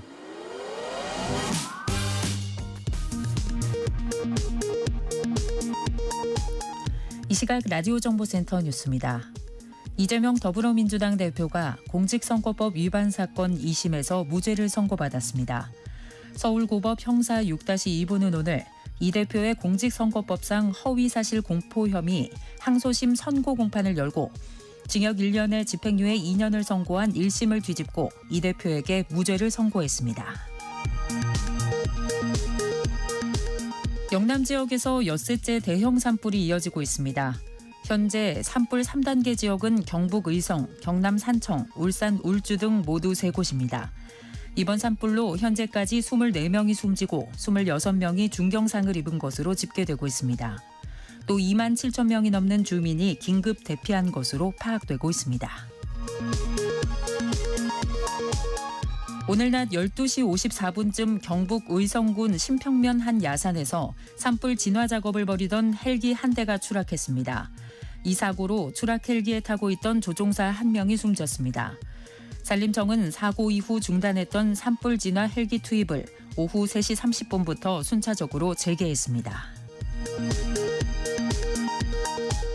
한국도로공사는 오후 6시 현재 서산 영덕 고속도로 동상주 나들목부터 영덕 나들목까지 105km 구간을 전면 차단하고 있습니다. 중앙고속도로는 의성 나들목부터 예천 나들목까지 50km 구간을 전면 통제하고 있습니다. 통계청은 오늘 1월 출생아 수가 23,947명으로 지난해 1월보다 11.6% 증가했다고 발표했습니다. 1월 합계 출산율은 0.88명을 기록해 지난해 1월 0.8명보다 0.08명 많았습니다. 지금까지 라디오 정보센터 뉴스 편유이였습니다.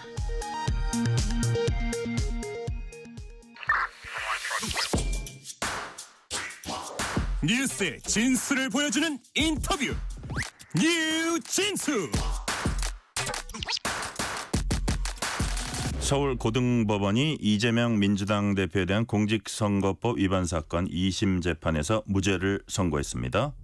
판사 출신 법사위원이면서 전 최고위원입니다.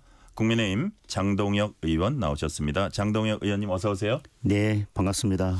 자, 귀한 시간 내주셔서 감사드리고요. 오늘 이재명 민주당 대표 2심 선고 결과 무죄 딱 보시는 순간에 어땠습니까? 우선 국민들께서 놀라셨을 것 같습니다.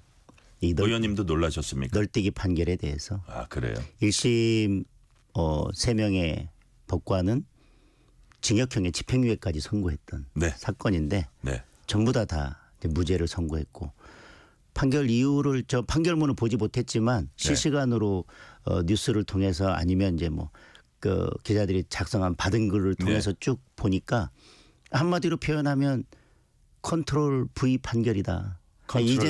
이재명이 주장하는 그대로 주장하는 그대로 갔다가 그냥 붙여 컨트롤 C, 컨트롤 V 해가지고 복붙이라고 하죠. 이제 복사해서 붙였다. 복붙. 왜냐면 이재명 대표가 주장하는 걸 그대로 갖다 붙여놓고 그러니까 그냥 그래서 무죄, 요것도 무죄, 요것도 무죄, 요것도 무죄, 다 무죄.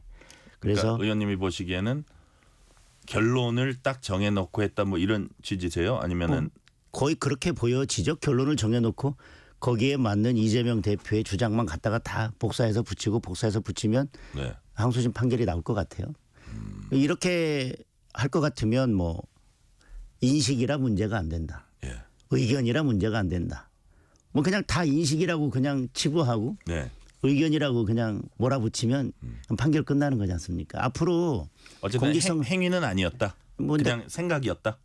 뭐 근데 그게 행위인지 생각인지 그리고 이것이 사실에 관한 것인지 아니면 단순 의견인지 그런 것들은 결국은 규범적으로 좀 더 판단해 봐야 될 문제인데 1심에서는 그게 사실에 관한 진술이라고 네. 판단을 하고 징역형에 집행유예까지 선고했던 사안 아닙니까? 근데 예, 항소심은 이재명 대표의 주장만 다 받아들여서 이건 뭐 의견이고 뭐 사실이 아니다. 의견이다.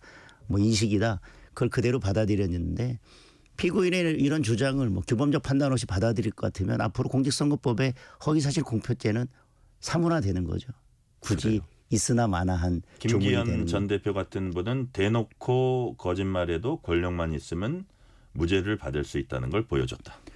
근데 결국은 이 판결의 원류를 찾아가 보면 네. 이 권순일 대법관이 예전에 예. 이재명 대표를 공직선거법에서 살려주면서 했던 그 판결 의견이다. 2018년인가요? 그렇죠. TV 토론. 의견이다. 예, 네. 의견이다. 그런데 이제 대법원에서도 이 판결을 바로 잡아주지 않으면 네.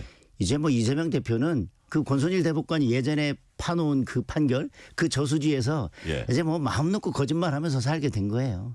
대법원에서 이걸 반드시 바로 잡아야 된다고 생각합니다. 자, 그러면 판사시니까 잘 아실 텐데 다른 공직선거법상의 어떤 허위사실 공표나 이런 부분에 있어서는 어떻게 판결이 지금 이루어지고 있습니까?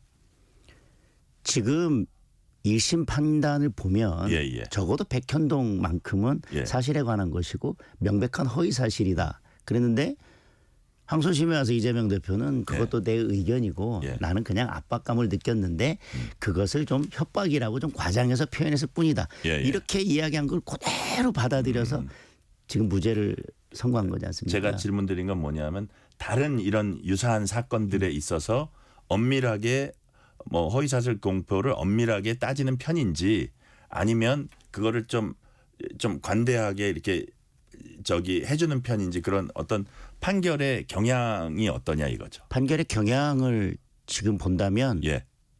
이재명 대표 같은 경우에는 엄격하게 따져서 결국은 무죄로 갈 수 있는 길을 열어주고 예. 다른 공직선거법 사건 같은 경우에는 그보다는 덜 엄격하게 판단하면서 결국은 유죄로 판단하고 그 잣대와 기준이 다르기 때문에 결국은 국민들께서는 이 판결을 더 납득하기 어려울 것 같습니다. 그러니까요. 아까 뭐 행위가 아니라 인식이다 뭐 이런 말씀도 하셨는데 그러니까 이재명 대표가 아니라면 예.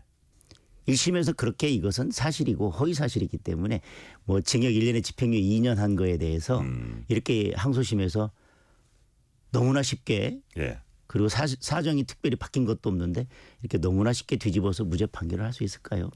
이런 부분도 있더라고요. 국토부 협박 발언 그 관련해서 선거인의 판단을 그르칠 만한 내용은 아니야. 이렇게 했더라고요. 아니 이게 백현동 사건의 핵심은 예. 그 옹벽 아파트 누구나 봐도 어떻게 저게 허가가 났을까? 특혜를 준 게 아닐까? 네. 라고 하는 의구심을 갖는 사건에서 그 의구심이 계속 증폭되고 있는데 국감장에 나와서 친명계의 핵심 의원이 미리 다 질문하도록 하고 딱 판넬까지 준비해 와가지고 그게 아니라 저는 국토부에서 하도 협박을 해서 제가 이거 어쩔 수 없이 해준 거지 제가 무슨 특혜를 준 겁니까 라고 얘기했는데 그것이 유권자의 판단을 그리칠 정도는 아니다? 그걸 국민들이 납득할 수 있겠습니까?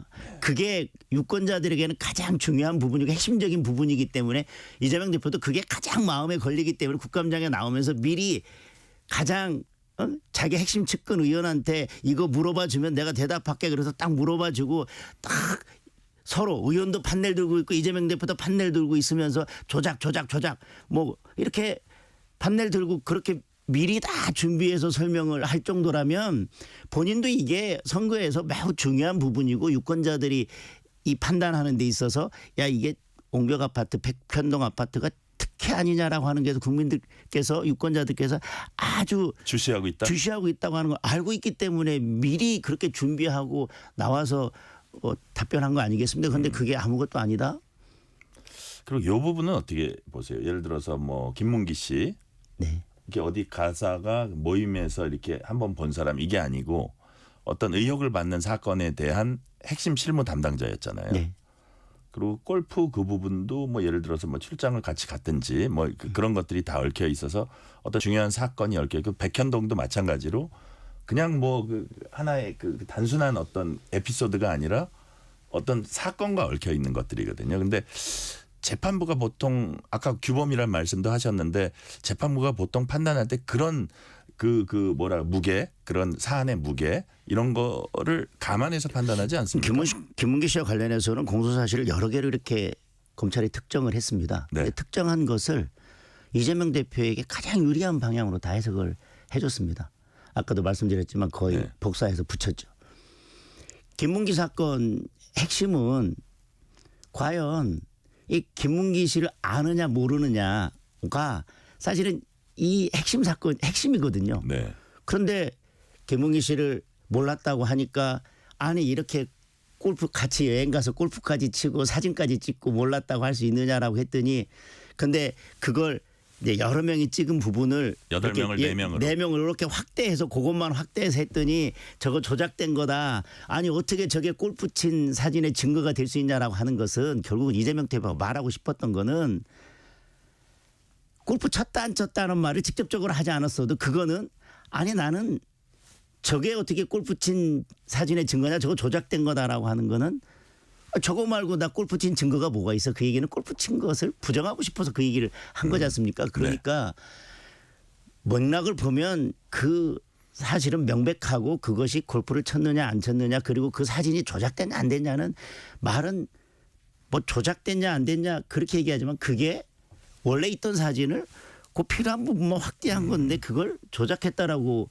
표현한 것을 가지고 이재명 대표가 해명하는 그대로 사실은 저게 원래 사진이 아니라 4명만 확대한 거를 조작된 걸로 표현한 거다. 네. 그리고 내가 강조하고 싶었던 것은 그걸 강조하고 싶었던 거지 내가 언제 골프를 쳤다 안 쳤다 그 말을 한 적이 있느냐라고. 어쨌든 이재명 대표가 주장하는 그대로 가장 최대한 유리하게 다 해석을 해주는 거죠. 그런데 국민들이 볼 때는 그 발언한 맥락이 뭐고 무엇을 숨기고 싶었고 어디에서 도망가고 싶었는지를 다 국민들께서 알고 느끼시고 계신데 법원만큼은 그게 아니라고 지금 다 이재명 대표의 손을 들어준 거죠. 자, 지금 2심이잖아요. 예. 최종심이 남아 있는데 물론 뭐 조기 대선이 뭐 치러질 경우에 이게 뭐 헌법 84조가 어떠니 해석을 어떻게 하니 얘기도 있지만 만약에 최종심이 열린다면 뒤집어질 가능성이 있다고 보세요?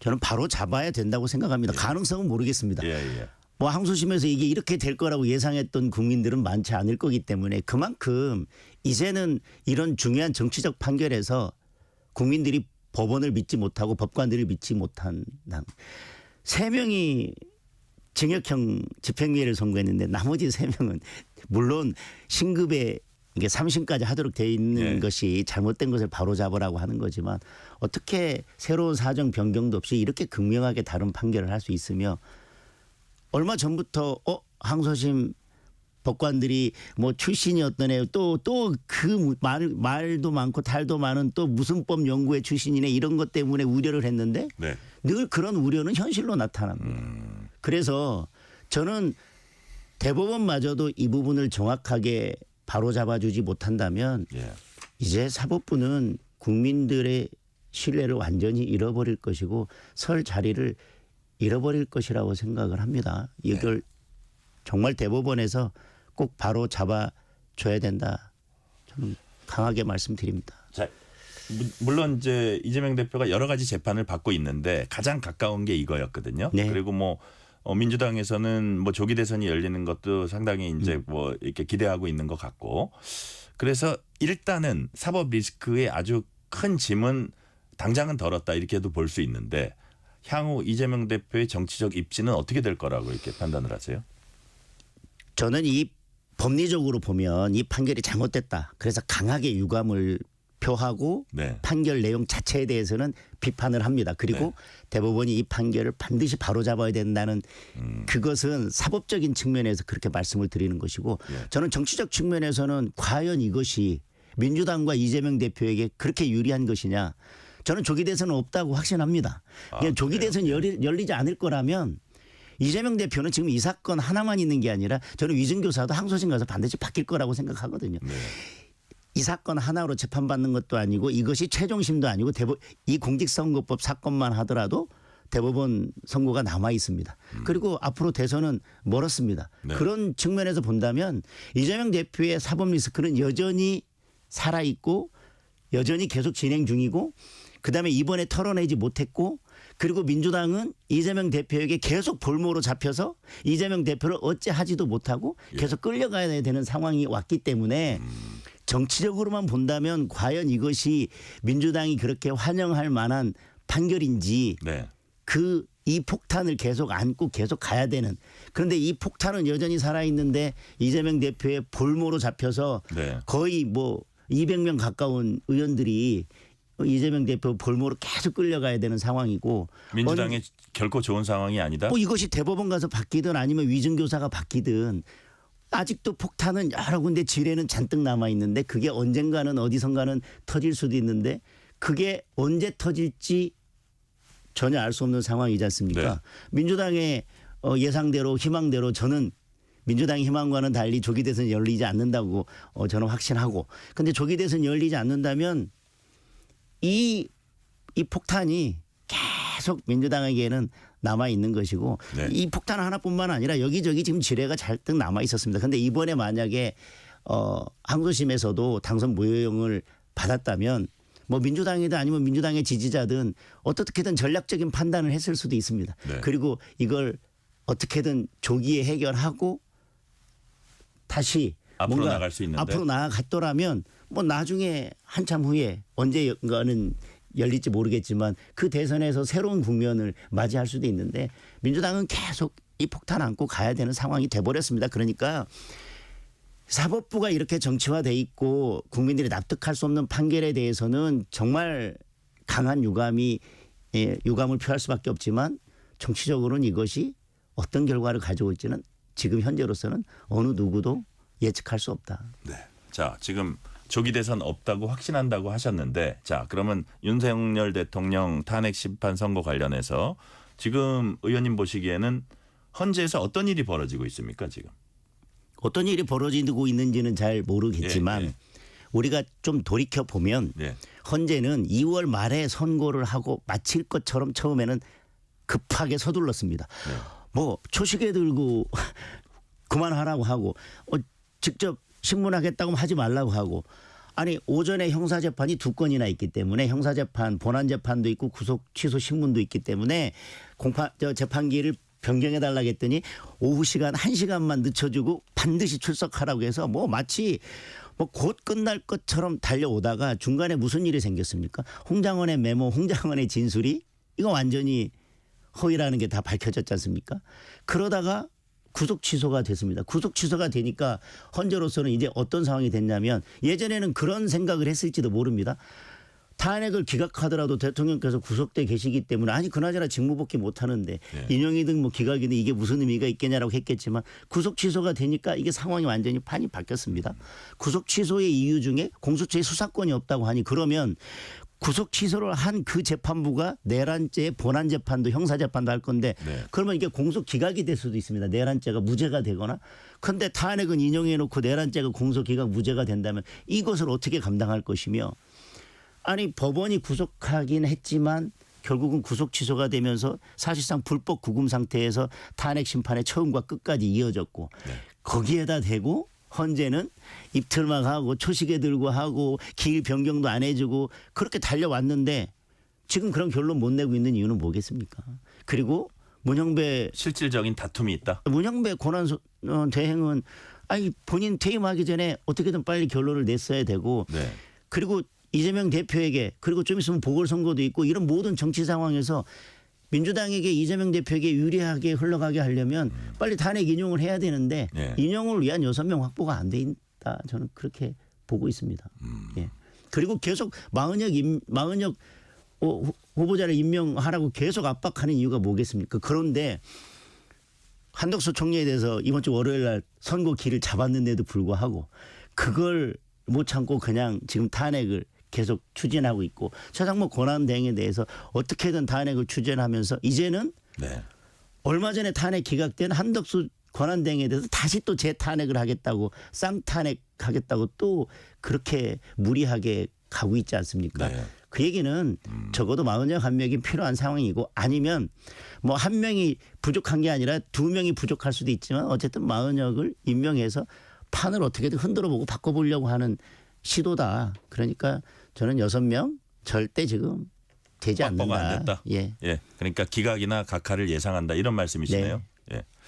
자, 일단 그 선고 전망은 제가 여쭤봤고 윤 대통령이 구속 취소돼서 석방된 이후에 윤 대통령 대면하시거나 전화 통화로 대화를 나누시거나 대면하셨어요?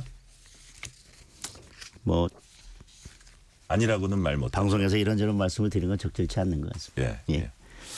그럼 뭐 대면을 하셨는데 거기서 아니 뭐 대면은 그건 아니고요. 아 그건 아니고 뭐 대면했는지 아니면 뭐 전화 통화를 했는지 그런 거 자체를 그걸 뭐 무슨 얘기를 했나를 뭐 여기서 얘기하는 거는 부적절하다. 예. 예. 전화 통화로 얘기를 나누셨을 가능성이 높아 보이는데 자 뭐 그렇게 말씀하시니까 제가 다음 질문으로 넘어갈게요. 아까 예를 들어서 이제 곧이라는 게 어쨌든 4월 안에는 윤 대통령 탄핵 심판 선고가 나올 텐데 네. 뭐 어쨌든 4월 18일 전에는 나올 거라고 다들 예상을 하잖아요. 좀 늦어져도 그렇게 되지 않는다면 예.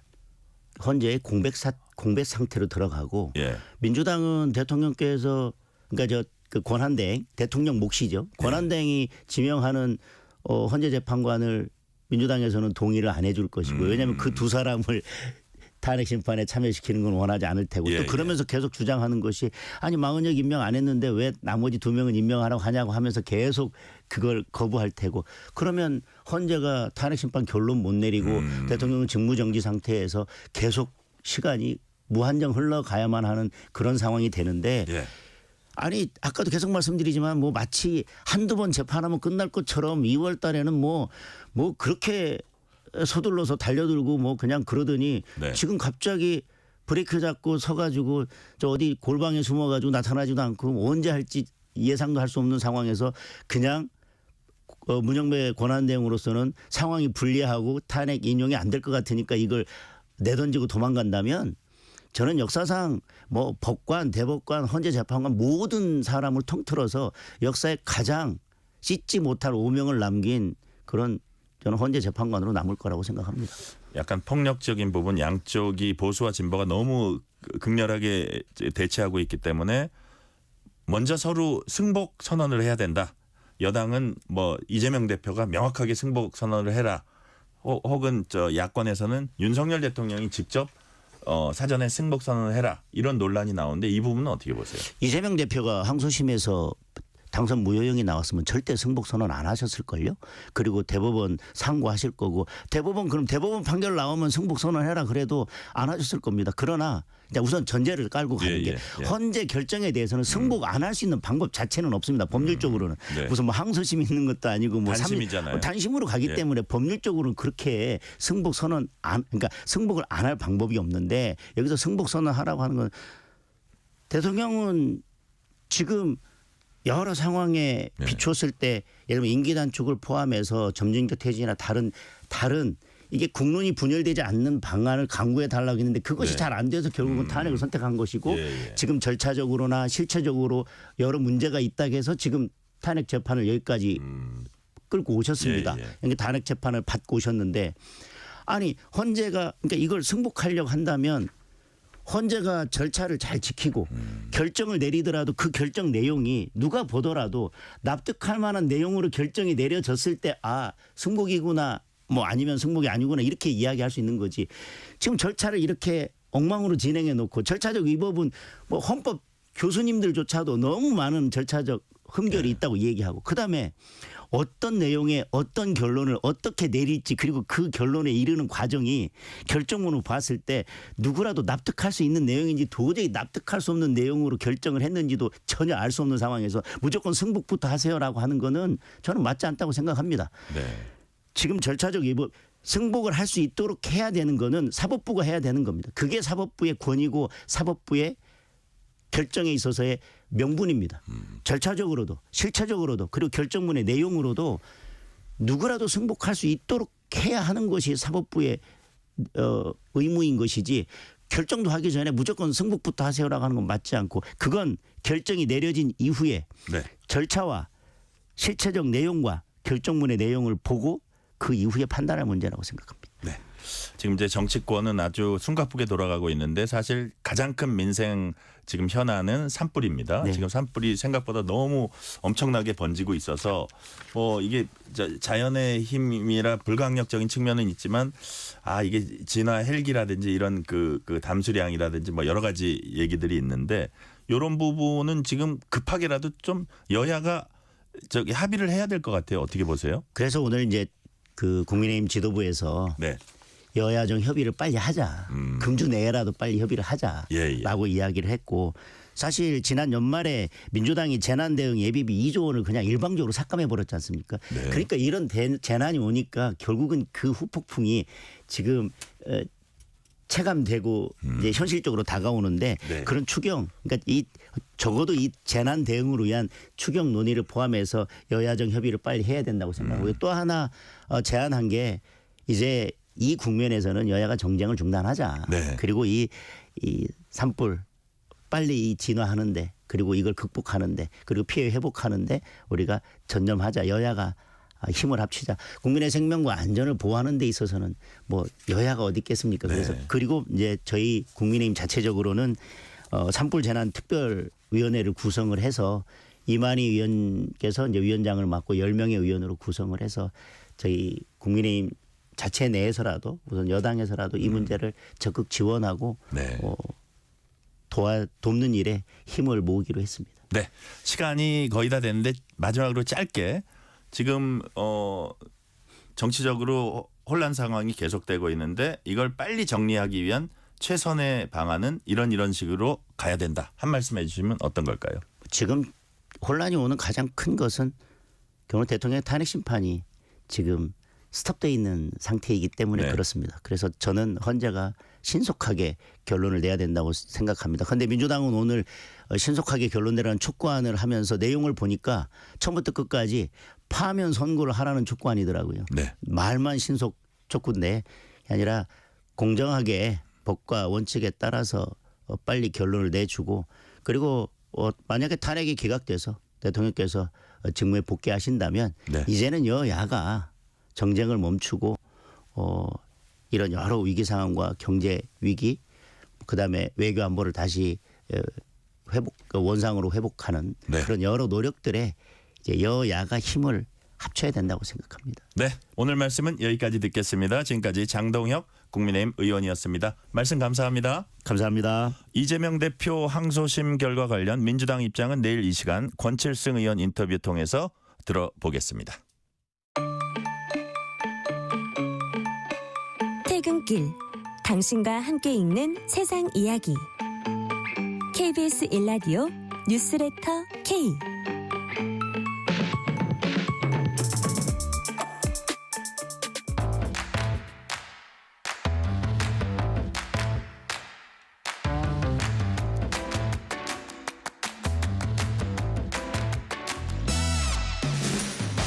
이번 주 가장 뜨거운 뉴스 화제 소식 쏙쏙 골라서 전해드리는 뉴스레터 브리핑 조윤주 외신캐스터 나오셨습니다. 조윤주 캐스터님 어서 오세요. 네, 안녕하세요. 오늘은 사안의 중요성을 감안해서 첫 소식을 국내 산불 속보부터 듣겠습니다. 네. 자, 경북 의성에서 시작된 산불이 인근 지역으로 확산되면서 인명, 재산 피해가 크게 늘어나고 있습니다. 먼저 피해 상황 좀 정리를 해주세요. 네. 오늘 오후에 사망자가 2명 추가로 발생하면서 네. 사망자는 24명으로 늘었고요. 중상자가 12명, 경상자가 14명 이렇게 네. 집계가 됐습니다. 지금 당국의 진화 작업이 진행되고 있는 산불 지역은 경남 산청, 하동, 경북 의성, 안동, 울산 울주, 온양, 언양 이렇게 모두 6곳이고요. 네네. 17,534헥타르 산림이 산불 영향 구역에 있고 피해가 가장 큰 지역은 의성과 안동 2곳입니다. 네. 산불 피해를 본 주택과 공장, 사찰, 문화재 등이 모두 209곳에 달하는데요. 27,079명의 이재민이 임시 대피소로 몸을 피했고요. 이 중에 1,000명 정도는 집으로 돌아갔고 나머지 26,000여 명이 아직 임시 대피소에 머물고 있습니다. 이런 가운데 산청군 지리산 인근에 있는 시천면 중산리 전체 주민에 대해서 대피령이 내려졌는데요. 네. 불이 난 지점에 경사가 심하고 바위도 많아서 인력을 활용한 진화가 어렵기 때문에 좀 진화가 어렵다고 합니다. 이 지역은 네. 주황산 대전사라는 곳인데요. 이 바위 뒤쪽으로 불빛이 크게 번지면서 사찰 향해서 불이 지금 점점 다가가고 있고 그래서 공원 측에서 직원 85명을 3개조로 나눠서 화재에 대응하고 있습니다. 승려를 비롯한 사찰 관계자들이 네. 석탑 등을 제외한 일부 문화재를 추가로 방출한 한편 소방용수를 활용해서 불길이 사찰까지 오지 않도록 지금 방어에 사력을 다하고 있습니다. 네. 근데 이번 산불로 7번 국도에 대피 차량 몰리면서 네. 교통 체증이 있었다고 합니다. 지금 통제되는 구간이 있나요? 네, 이제 지자체들이 산불이 옮겨 붙기 전에 네. 재난 대피 문자를 발송하면서 지역마다 대피 행렬이 이어지면서 혼란 상황이 벌어졌습니다. 네네. 어제 영덕군 7번 국도가 피난에 나선 차량 행렬 때문에 한순간에 꽉 막혀버리게 됐는데요. 예. 일단 경북을 중심으로 일부 고속도로 구간에서 통행이 중단되고 있습니다. 26일 오늘입니다. 오후 2시 기준 서산 영덕 고속도로 동상주 나들목에서 영덕 IC 구간 양방향이고요. 네. 중앙 고속도로 의성 IC 예전 IC 구간 양방향이 안전상의 이유로 지금 전면 통제되고 있습니다. 산불 진화 상황에 따라서 통행이 차단되는 구간이 달라질 수 있기 때문에 교통 속보를 계속해서 확인하실 필요가 있을 것 같습니다. 한편 도로공사는 이번 산불로 청성 휴게소 건물과 점곡 임시휴게소 화장실 등을 화재 피해를 당했다고 밝혔고요. 네. 청송과 군위 지역에 광케이블이 소실되면서 서산 영덕 고속도로와 중앙 고속도로상에 감시 카메라 29개가 영상을 보낼 수가 없다고 합니다. 25일 오후부터 통제됐던 중앙통에서는 지금 현재 열차가 운행이 되고 있는데요. 중앙선은 영주에서 안동을 지나서 영천까지 가는 철도 라인이고요. 동해선은 동해부터 포항까지 구간인데 오늘 낮 12시부터 정상 운행을 하고 있습니다. 네. 근데 오늘 오후에 산불 진화 작업에 나섰던 헬기가 추락했습니다. 인명 피해가 있었어요? 네, 헬기 조종사가 사망했습니다. 네. 진화 헬기 한 대가 추락했는데요. 오늘 낮 12시 54분쯤 의성군 신평면 교안리 한 야산에서 산불 진화 작업을 벌이던 헬기 한 대가 추락했습니다. 헬기는 강원도 인제군 소속의 S-76 기종인데요. 네. 헬기를 몰던 조종사 A씨, 올해 나이가 73살인데 추락 현장에서 사망한 채 발견이 됐습니다. 추락 사고 뒤 헬기 운용이 잠시 중단됐다가 오늘 오후 3시 30분부터 순차적으로 다시 재개가 됐는데요. 이 중단했던 그 기간 동안에 산불이 급속히 번지게 됐었습니다. 네. 70대 헬기 네. 조종사가 사망했다는 안타까운 말씀해 주셨고요. 근데 진화율이 내려갔다 올라갔다 반복하고 있습니다. 지금 불길은 어느 정도 잡혀가고 있습니까? 좀 잡혀가고 있었는데 다시 바람이 불면서 진화율이 떨어지고 있습니다. 그래요? 네, 의성과 안동이 68%, 산청과 하동이 80%, 울주 온양이 92%, 그리고 울주 언양이 98%까지 올라갔었는데요. 네. 지금 울주 온양은 산불 진화율이 78%로 떨어졌습니다. 한 번 불길이 잡힌 지역에서 숨은 불씨가 바람 때문에 다시 살아나면서 진화율이 떨어진 것으로 보이는데 일단 산림당국이 오늘 오전에 온양읍 대운산에 헬기 13대 투입해서 주불 진화에 총력을 기울이고 있습니다. 이외에도 소방차, 산불 진화차 등이 투입이 돼서 불을 끄고 있는데 지금 바람 때문에 상당히 어렵습니다. 네. 자, 말씀하신 대로 문제는 네. 바람입니다. 안타깝게도 강한 바람에다 또 건조한 날씨가 계속되고 있죠. 네, 그리고 바람의 방향이 네. 자주 바뀌는 것도 문제라고 하는데요. 그러니까요. 네. 지금 건조특보가 발효된 강원 동해안과 강원 남부 내륙 산지, 충북, 광주, 전라동부, 경상권, 제주는 이미 대기가 매우 건조하고요. 그 밖의 지역에서도 대기가 매우 건조할 거라고 기상청이 밝혔는데 특히 오늘 오후부터 전국 대부분 지역에서 바람이 차차 강해지면서 순간 풍속이 초속 20m 안팎으로 강하게 분다고 합니다. 이렇게 건조한 날씨와 강한 바람 때문에 진화 작업이 쉽지 않을 것으로 보이고요. 말씀드린 것처럼 의성 산불은 순간순간 바람의 방향이 바뀌기 때문에 영양, 청송, 영동 등 동북 지역 야산으로 불이 계속 옮겨 붙으면서 걷잡을 수가 없습니다. 네, 가장 안타까운 거는 희생자가 많았다는 건데 네. 아울러서 이번 산불로 문화재 소실도 많았다고 합니다. 대표적으로 어떤 문화재가 소실됐습니까? 네, 통일 신라시대 때 의상대사가 창건한 천년 고찰인 경북 의성에 있는 고운사가 전소됐습니다. 보물인 석조 열애 좌상은 안동 청소년문화센터로 급히 옮겨져서 화를 면했는데요. 네. 하지만 경내에 있었던 보물인 연수전과 가운루는 모두 불에 타버렸습니다. 예. 앞서 산불 발생 첫날인 22일 날 900년 수령을 자랑하는 하동 두양리에 있는 은행나무가 화마에 휩싸여서 상당 부분 소실됐고요. 경남도 기념물로 지정된 이 나무는 고려시대 때 강민첨 장군이 심은 높이 27m의 아주 큰 나무였습니다.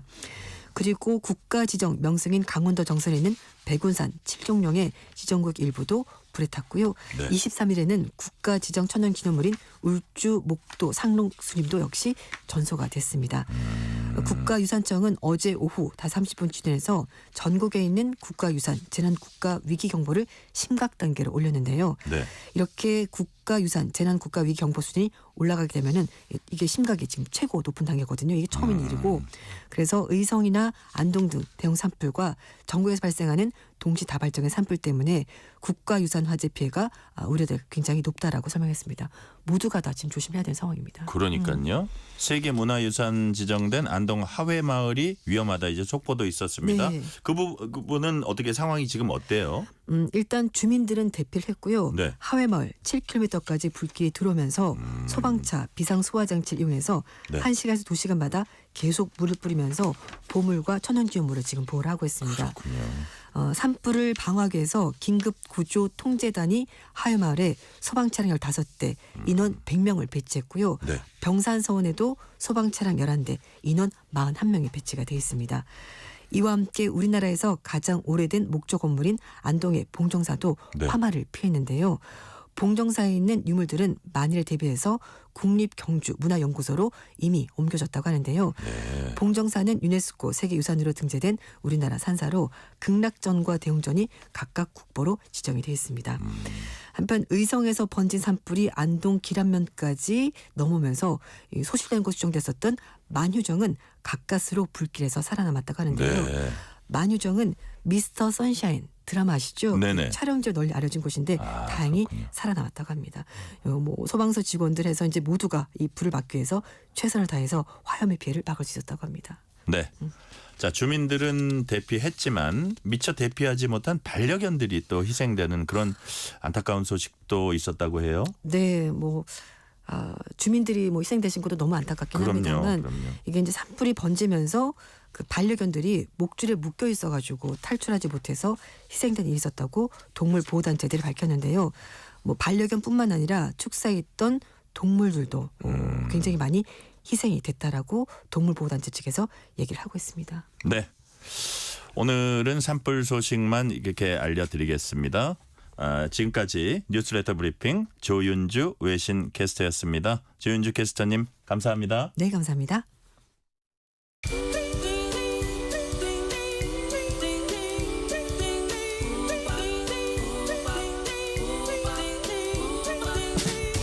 오늘 하루 뉴스를 정리해주는 다정한 편지 한 통. KBS 일라디오 뉴스레터 K.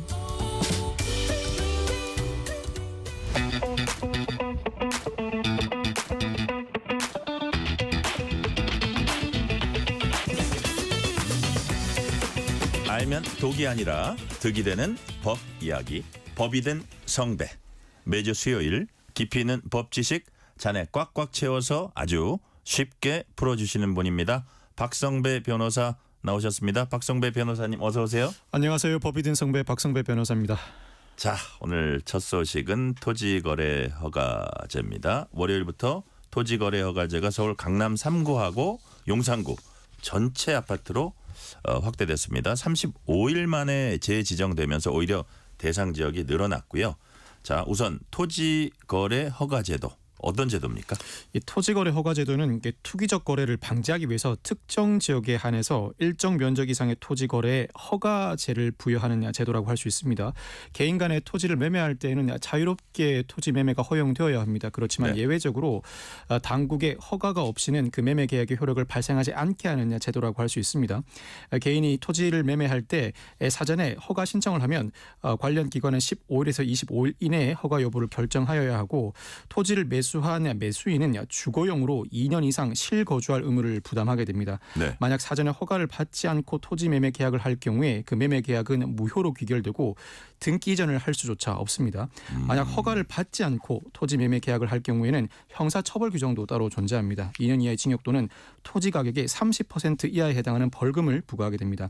다만 허가를 신청했음에도 불구하고 허가가 불허될 경우에 이 토지 소유자는 관계 당국에 매수 청구를 할 수 있고 국가, 지자체 등은 그 예산 범위에서 공시지가를 기준으로 그 토지를 매수할 네. 의무를 부담하게 됩니다. 그러니까요. 자, 토지거래 허가제 지난 1979년에 처음 도입됐습니다. 이때 무슨 일이 있었습니까? 1970년대 우리나라가 여러모로 발전을 거듭하면서도 폐해를 많이 안고도 있었는데 토지 투기가 상당히 성행함으로써 집가가 급등한 시기였습니다. 네. 또한 여러 국토 균형 발전 계획이 시행될 당시였는데 국토 균형 개발을 위해서 토지 이용 계획을 원활히 할 필요가 있었던 시기였습니다. 결국 1970년대 투기 억제와 집가 안정을 위해서 바로 이 토지거래 허가 제도가 도입됐습니다. 그러니까요. 자, 서울시가 강남 3구와 용산구를 토지거래 허가 구역으로 재지정하자 홍준표 대구시장은 나대지에나 적용될 제도를 아파트 거래에 적용하는 건 위헌적 행정 조치 아니냐 이렇게 말했습니다. 다시 말해서 토지거래 허가 제도인데 왜 아파트 거래 허가를 받아야 하냐 뭐 이런 뜻 같은데 이건 어떻게 되는 거예요? 이 홍준표 시장의 주장은 토지거래 허가 제도는 그 취지 자체가 토지의 무분별한 투기를 막기 위한 것인데 네. 토지 위에 지어졌다는 이유만으로 아파트 매매조차 허가제로 한다는 것은 원래 이 취지에 반한 것이 아니냐라는 주장입니다. 물론 그 주장도 일리가 있습니다만 현행 토지거래 허가제를 그대로 유지한다는 전제하에서는 불가피합니다. 토지거래 허가 제도 하에서는 토지 단독주택뿐만 아니라 네. 공동주택 매매 시에도 허가를 받아야 하는데 공동주택 등기부 등본 많은 분들이 알고 계실 것 같은데 등기부 등본을 열람해 보면 건물에 관한 사항과 대지에 관한 사항 두 가지 항목으로 나뉘어져 있습니다. 이 대지에 관한 사항은 대지권의 비율이라고 해서 몇 분의 몇 형태로 기재가 돼 있죠. 네. 즉 전체 아파트 중에서 자기가 사는 면적 비율대로 그 아파트가 소재하고 있는 땅의 일부 비율을 소유하게 되는 것인데 즉 그 아파트의 각 집의 소유권자가 아파트가 소재하고 있는 그 땅을 공유하는 형태가 됩니다. 통상 전용 면적 59제곱미터의 집을 소유하고 계시면 대지권 면적 30제곱미터를 공유하고 있다고 보게 되는데 이와 같이 공동주택이라고 해도 토지를 일정 부분 소유하게 되는 이상 네. 토지거래 허가제 자체를 폐지한다면 모를까 유지한다는 전제하에서 아파트만 따로 취급할 법적 근거는 존재하지 않습니다. 그러니까요. 이게 이런 제도 시행하려면 법적 근거 있어야 하는데 어떤 법적인 근거 있겠죠. 어떤 게 당연히 있습니까? 있습니다. 법률상 근거 없이 이와 같은 강력한 조치를 취할 수는 그러니까요. 없습니다. 부동산 거래 신고 등에 관한 법률이라는 게 존재합니다. 이 국토부 장관, 시도지사가 허가구역을 지정할 권한을 가지고 있고 시장, 군수, 구청장이 허가권을 가지고 있습니다. 네. 이 부동산 거래 신고 등에 관한 법률이 이 허가권자, 절차, 기준에 관한 상세한 규정을 두고 있는데 사실상 실거주 목적이 아니고서는 거래가 전면적으로 금지되는 관련 근거 규정을 마련하고 있습니다. 네. 아울러서 자유시장 경제에 반한다. 사유재산권을 침해한다. 이런 비판도 있습니다. 그럼에도 지금 왜 토지거래 허가 제도를 시행하는 이유가 있을 것 같아요. 뭘까요? 찬성과 반대 입장부터 소개해드리겠습니다. 네네. 찬성 입장은 집값은 단계 급등하는 성향이 있고 어떤 지역의 집값이 급등하면 다른 지역에도 큰 연쇄 효과를 미치게 된다. 물론 세금이나 금융정책으로 집값에 일부 대응할 수 있지만 세금은 준비에 많은 시간이 소요되고 네. 금융정책 예를 들어서 금리 인상을 부동산 시장만 보고 단행할 수는 없다. 여타 경제적 여파를 고려해야 하는 이상 이 부동산 거래 안정화를 위해서 토지거래 허가제는 불가피하다는 입장입니다. 반대로 반대하는 입장은 지나치게 과도한 규제다. 네. 개인의 거래 이 정도로 과도한 규제를 하는 것 자체가 드문 일일 뿐만 아니라 예를 들어서 집을 마련하고 해외로 근무하려는 사람들은 애초에 집을 마련할 기회를 봉쇄당하고 귀국에 맞춰서 반대로 입국하려는 사람은 미리 집을 마련할 기회도 봉쇄당한다는 취지의 주장을 합니다. 또 효과가 있는가? 풍선 효과로 인근 지역의 집값만 더 올라가고 해당 지역도 과연 집값 안정의 효과가 있는지 의문을 제기하는 입장입니다. 이와 관련해서 헌법재판소가 89년과 97년에 이 토지거래 허가제에 대한 위헌 심판에 나섰는데 모두 합헌 결정을 한 바가 있습니다. 89년 결정 당시에 특정 지역에 한정해서 일정한 기간에 대해서만 투기적 거래에 대해서만 규제하는 것이고 만약 허가를 받지 못한 경우에는 이 신청권도 주어지고 토지 매수 청구권도 부여되는 이상 본질적인 내용을 침해하는 규제는 아니라고 판단한 내역이 있는데 이 판단이 97년도에도 이어졌습니다. 아직까지 헌법재판소는 위헌으로 판시한 바 없습니다. 다른 나라는 뭐 이런 제도 있어요? 정확하게 우리나라의 토지거래 허가제에 딱 부합하는 제도는 찾지 못했습니다. 다만 각 국별로 그 특수한 목적에 따라서 토지 거래 일부 제한을 가하는 경우는 종종 발견할 수 있는데 일본은 대기업이나 외국인이 토지 매입을 상당히 제한하고 있습니다. 국가안보상 중요한 지역에는 정부 승인을 받도록 하고 있고 독일은 농지 산림 매매 시 지자체의 사전 허가를 반드시 받아야 합니다. 싱가포르와 호주는 외국인의 주택, 토지, 농지 등의 매입 시 상당한 규제를 단행하고 있고 특히 싱가포르는 고급 주택 거래에 추가 과세를 단행하고 있기도 합니다. 네, 저희가 앞에서 뭐 정치권의 파장 이런 거는 자세히 다뤄보긴 했는데 이재명 대표 공직선거법 위반 사건 항소심 법원이 이제 무죄를 선고한 그 내용이요. 일단 법원 판결 요지부터 좀 설명을 해주세요. 김문기 전 차장 관련 발언 그리고 백현동 관련 발언 모두 무죄로 선고했습니다. 네. 김문기 전 처장과 관련된 발언은 이 1심에서 유죄 판결이 선고되었던 부분 김문기와 골프를 안 쳤다는 부분도 이재명 대표의 발언은 김문기와 골프를 안 쳤다는 발언이 아닌 이상 사실 공표에 해당하지 않고 자연히 허위에도 해당하지 않는다는 취지입니다. 백현동 관련 발언은 1심 판단과 정반대의 판단을 하게 된 것인데 국토부의 요청에 따라서 성남시 입장에서는 자의가 아닌 타의에 의한 것으로 어쩔 수 없이 용도 변경을 하였다는 취지의 발언으로서 허위로 볼 수 없다는 취지의 판단입니다. 네. 자, 그렇다면 이제 1심의 징역 1년에 이제 집행유예 2년이었고 그렇다면 1심과 2심 무죄 판결이 완전히 달랐는데 박성배 변호사님이 보시기에 재판부 판단이 달라진 이유가 뭘까요? 무엇보다 김문기 전 차장과 골프를 치지 않았다는 부분은 공직선거법상 허위사실 공표로 처벌하기 위해서는 일단 사실 공표가 존재해야 하고 그 사실 공표가 허위인지 여부에 대한 판단이 이루어져야 합니다. 1심과 사실 공표에 해당하는지 여부를 두고 아예 다른 판단을 한 것 같습니다. 1심은 이재명 대표의 방송 시 발언을 요지를 김문기와 골프를 안 쳤다로 요약을 한 반면에 2심은 이재명 대표의 당시 발언의 정확한 워딩은 제가 김 전 차장과 골프를 친 것처럼 국민의힘이 전체 일행 중 일부를 떼서 사진을 보여줬던데 조작한 것이다라는 발언으로서 김문기와 골프를 안 쳤다는 취지의 발언이 아니다. 일부를 강조하기 위해서 사진을 수정하였다는 취지의 설명을 하는 과정이었고 이 과정에 나온 발언이 김문기와 골프를 안 쳤다는 발언으로 요약될 수 없다고 판단한 것입니다. 즉 김문기와 골프를 안 쳤다는 발언을 하지 않은 이상 허위를 논할 필요도 없다는 취지죠.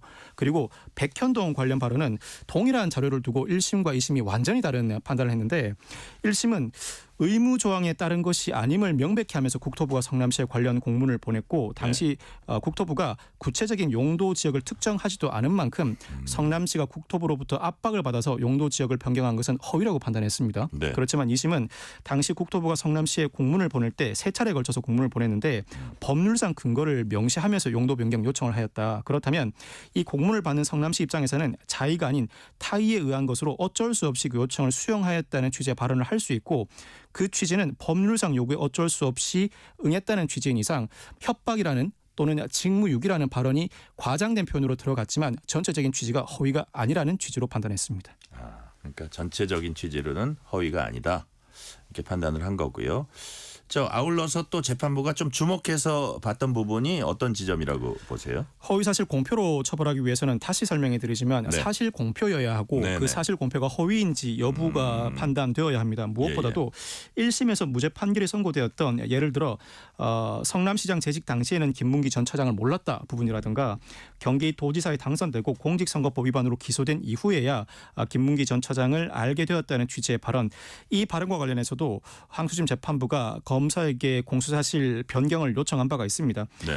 단순히 몰랐다는 발언은 인식 수준에 그친다면 공직선거법상 허위사실 공표 혐의로 처벌하기는 어렵고 네. 이와 같은 몰랐다는 각종 취지의 발언이 이 구체적인 교유 행위, 즉 이재명 대표와 김문기 전 차장 간에 구체적으로 언제 어디서 어떠한 행위를 하였는데 그 사실을 전면적으로 부인하였다는 것인지 네. 더 특정을 요구한 바가 있습니다.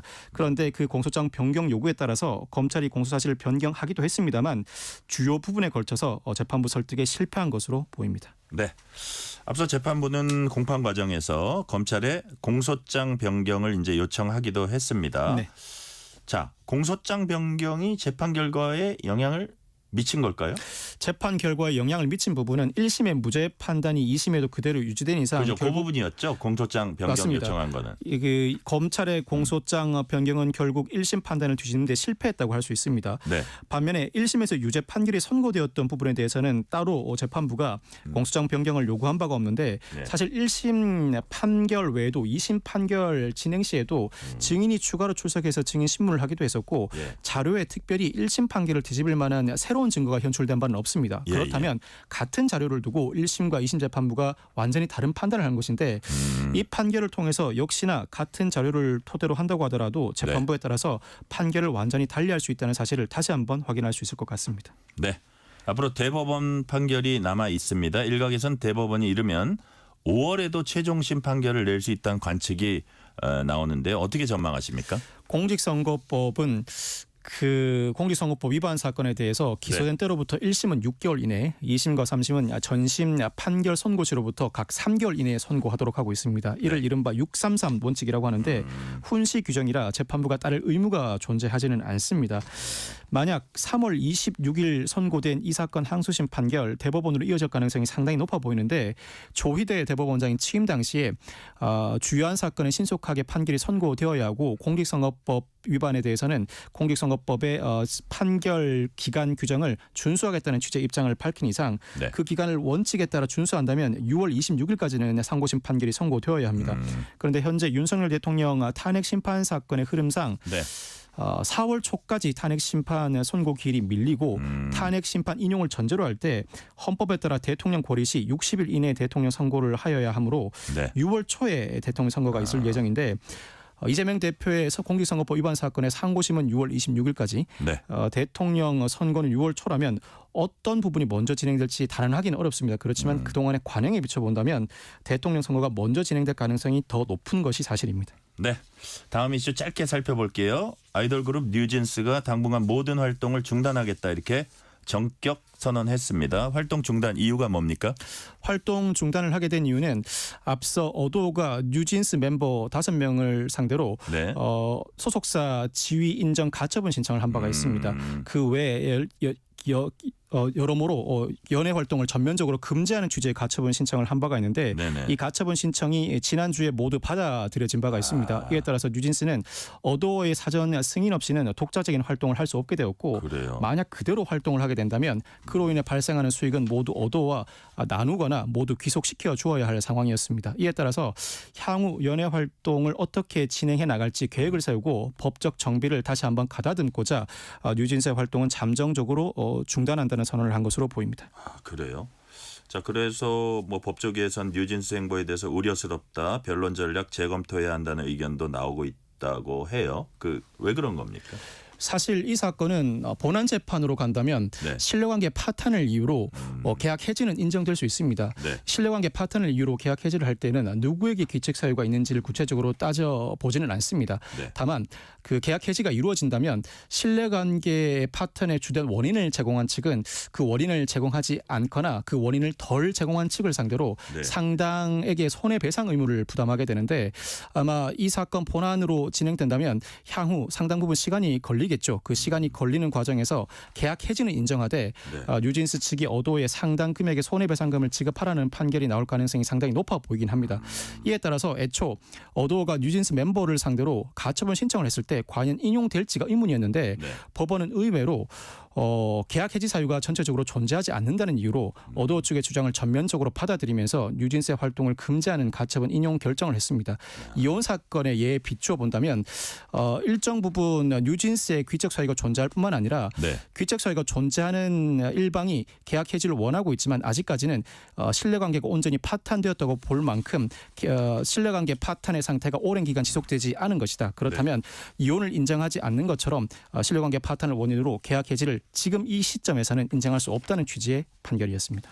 본안 소송도 이제 있는데 거기선 어떤 게 쟁점이 되는지 짧게만 말씀해 주세요. 신뢰관계 파탄을 이유로 계약 해지가 이루어질 가능성은 상당히 높고 무엇보다도 손해배상금이 주된 쟁점이 될 터인데 그동안 장기간의 계약 기간을 남겨놓은 상황에서 뉴진스가 독자 활동을 하였거나 독자 활동을 하지 않는다고 하더라도 계약에 따른 활동을 하지 않은 이상 손해배상금이 매우 큰 쟁점으로 불거질 것으로 보입니다. 상당히 큰 규모의 손해배상이 인정될 것으로 보이고 그 과정에서 어도 측의 과실이 상당 부분 참작된다면 손해배상금이 상당히 줄어들 가능성도 높습니다. 네, 여기까지 말씀 듣겠습니다. 지금까지 박성배 변호사였습니다. 말씀 감사합니다. 네, 감사합니다. 자, 정부 고지 하나 들려드릴게요. 행정안전부는 현재 전국적으로 건조한 날씨로 인한 대형 산불이 발생 중인데다 오늘은 강풍특보가 곳곳에 내려져서 산불이 확대될 수 있다고 경고했습니다. 이에 따라 산림에 가까운 지역에선 논, 밭두렁이나 쓰레기를 태우지 말고 등산객이나 성묘객들은 불이 날 위험이 있는 물건은 휴대하지 말기 바란다고 당부했습니다. 오늘 뉴스레터 K는 여기까지입니다. 커피 쿠폰 당첨자 명단은 뉴스레터 K 홈페이지 확인해 주시고요. 오늘 끝곡으로는 임재범의 너를 위해 들으시겠습니다. 오늘도 함께해 주신 청취자 여러분 진심으로 감사드립니다. 지금까지 뉴스레터 K 전종철입니다.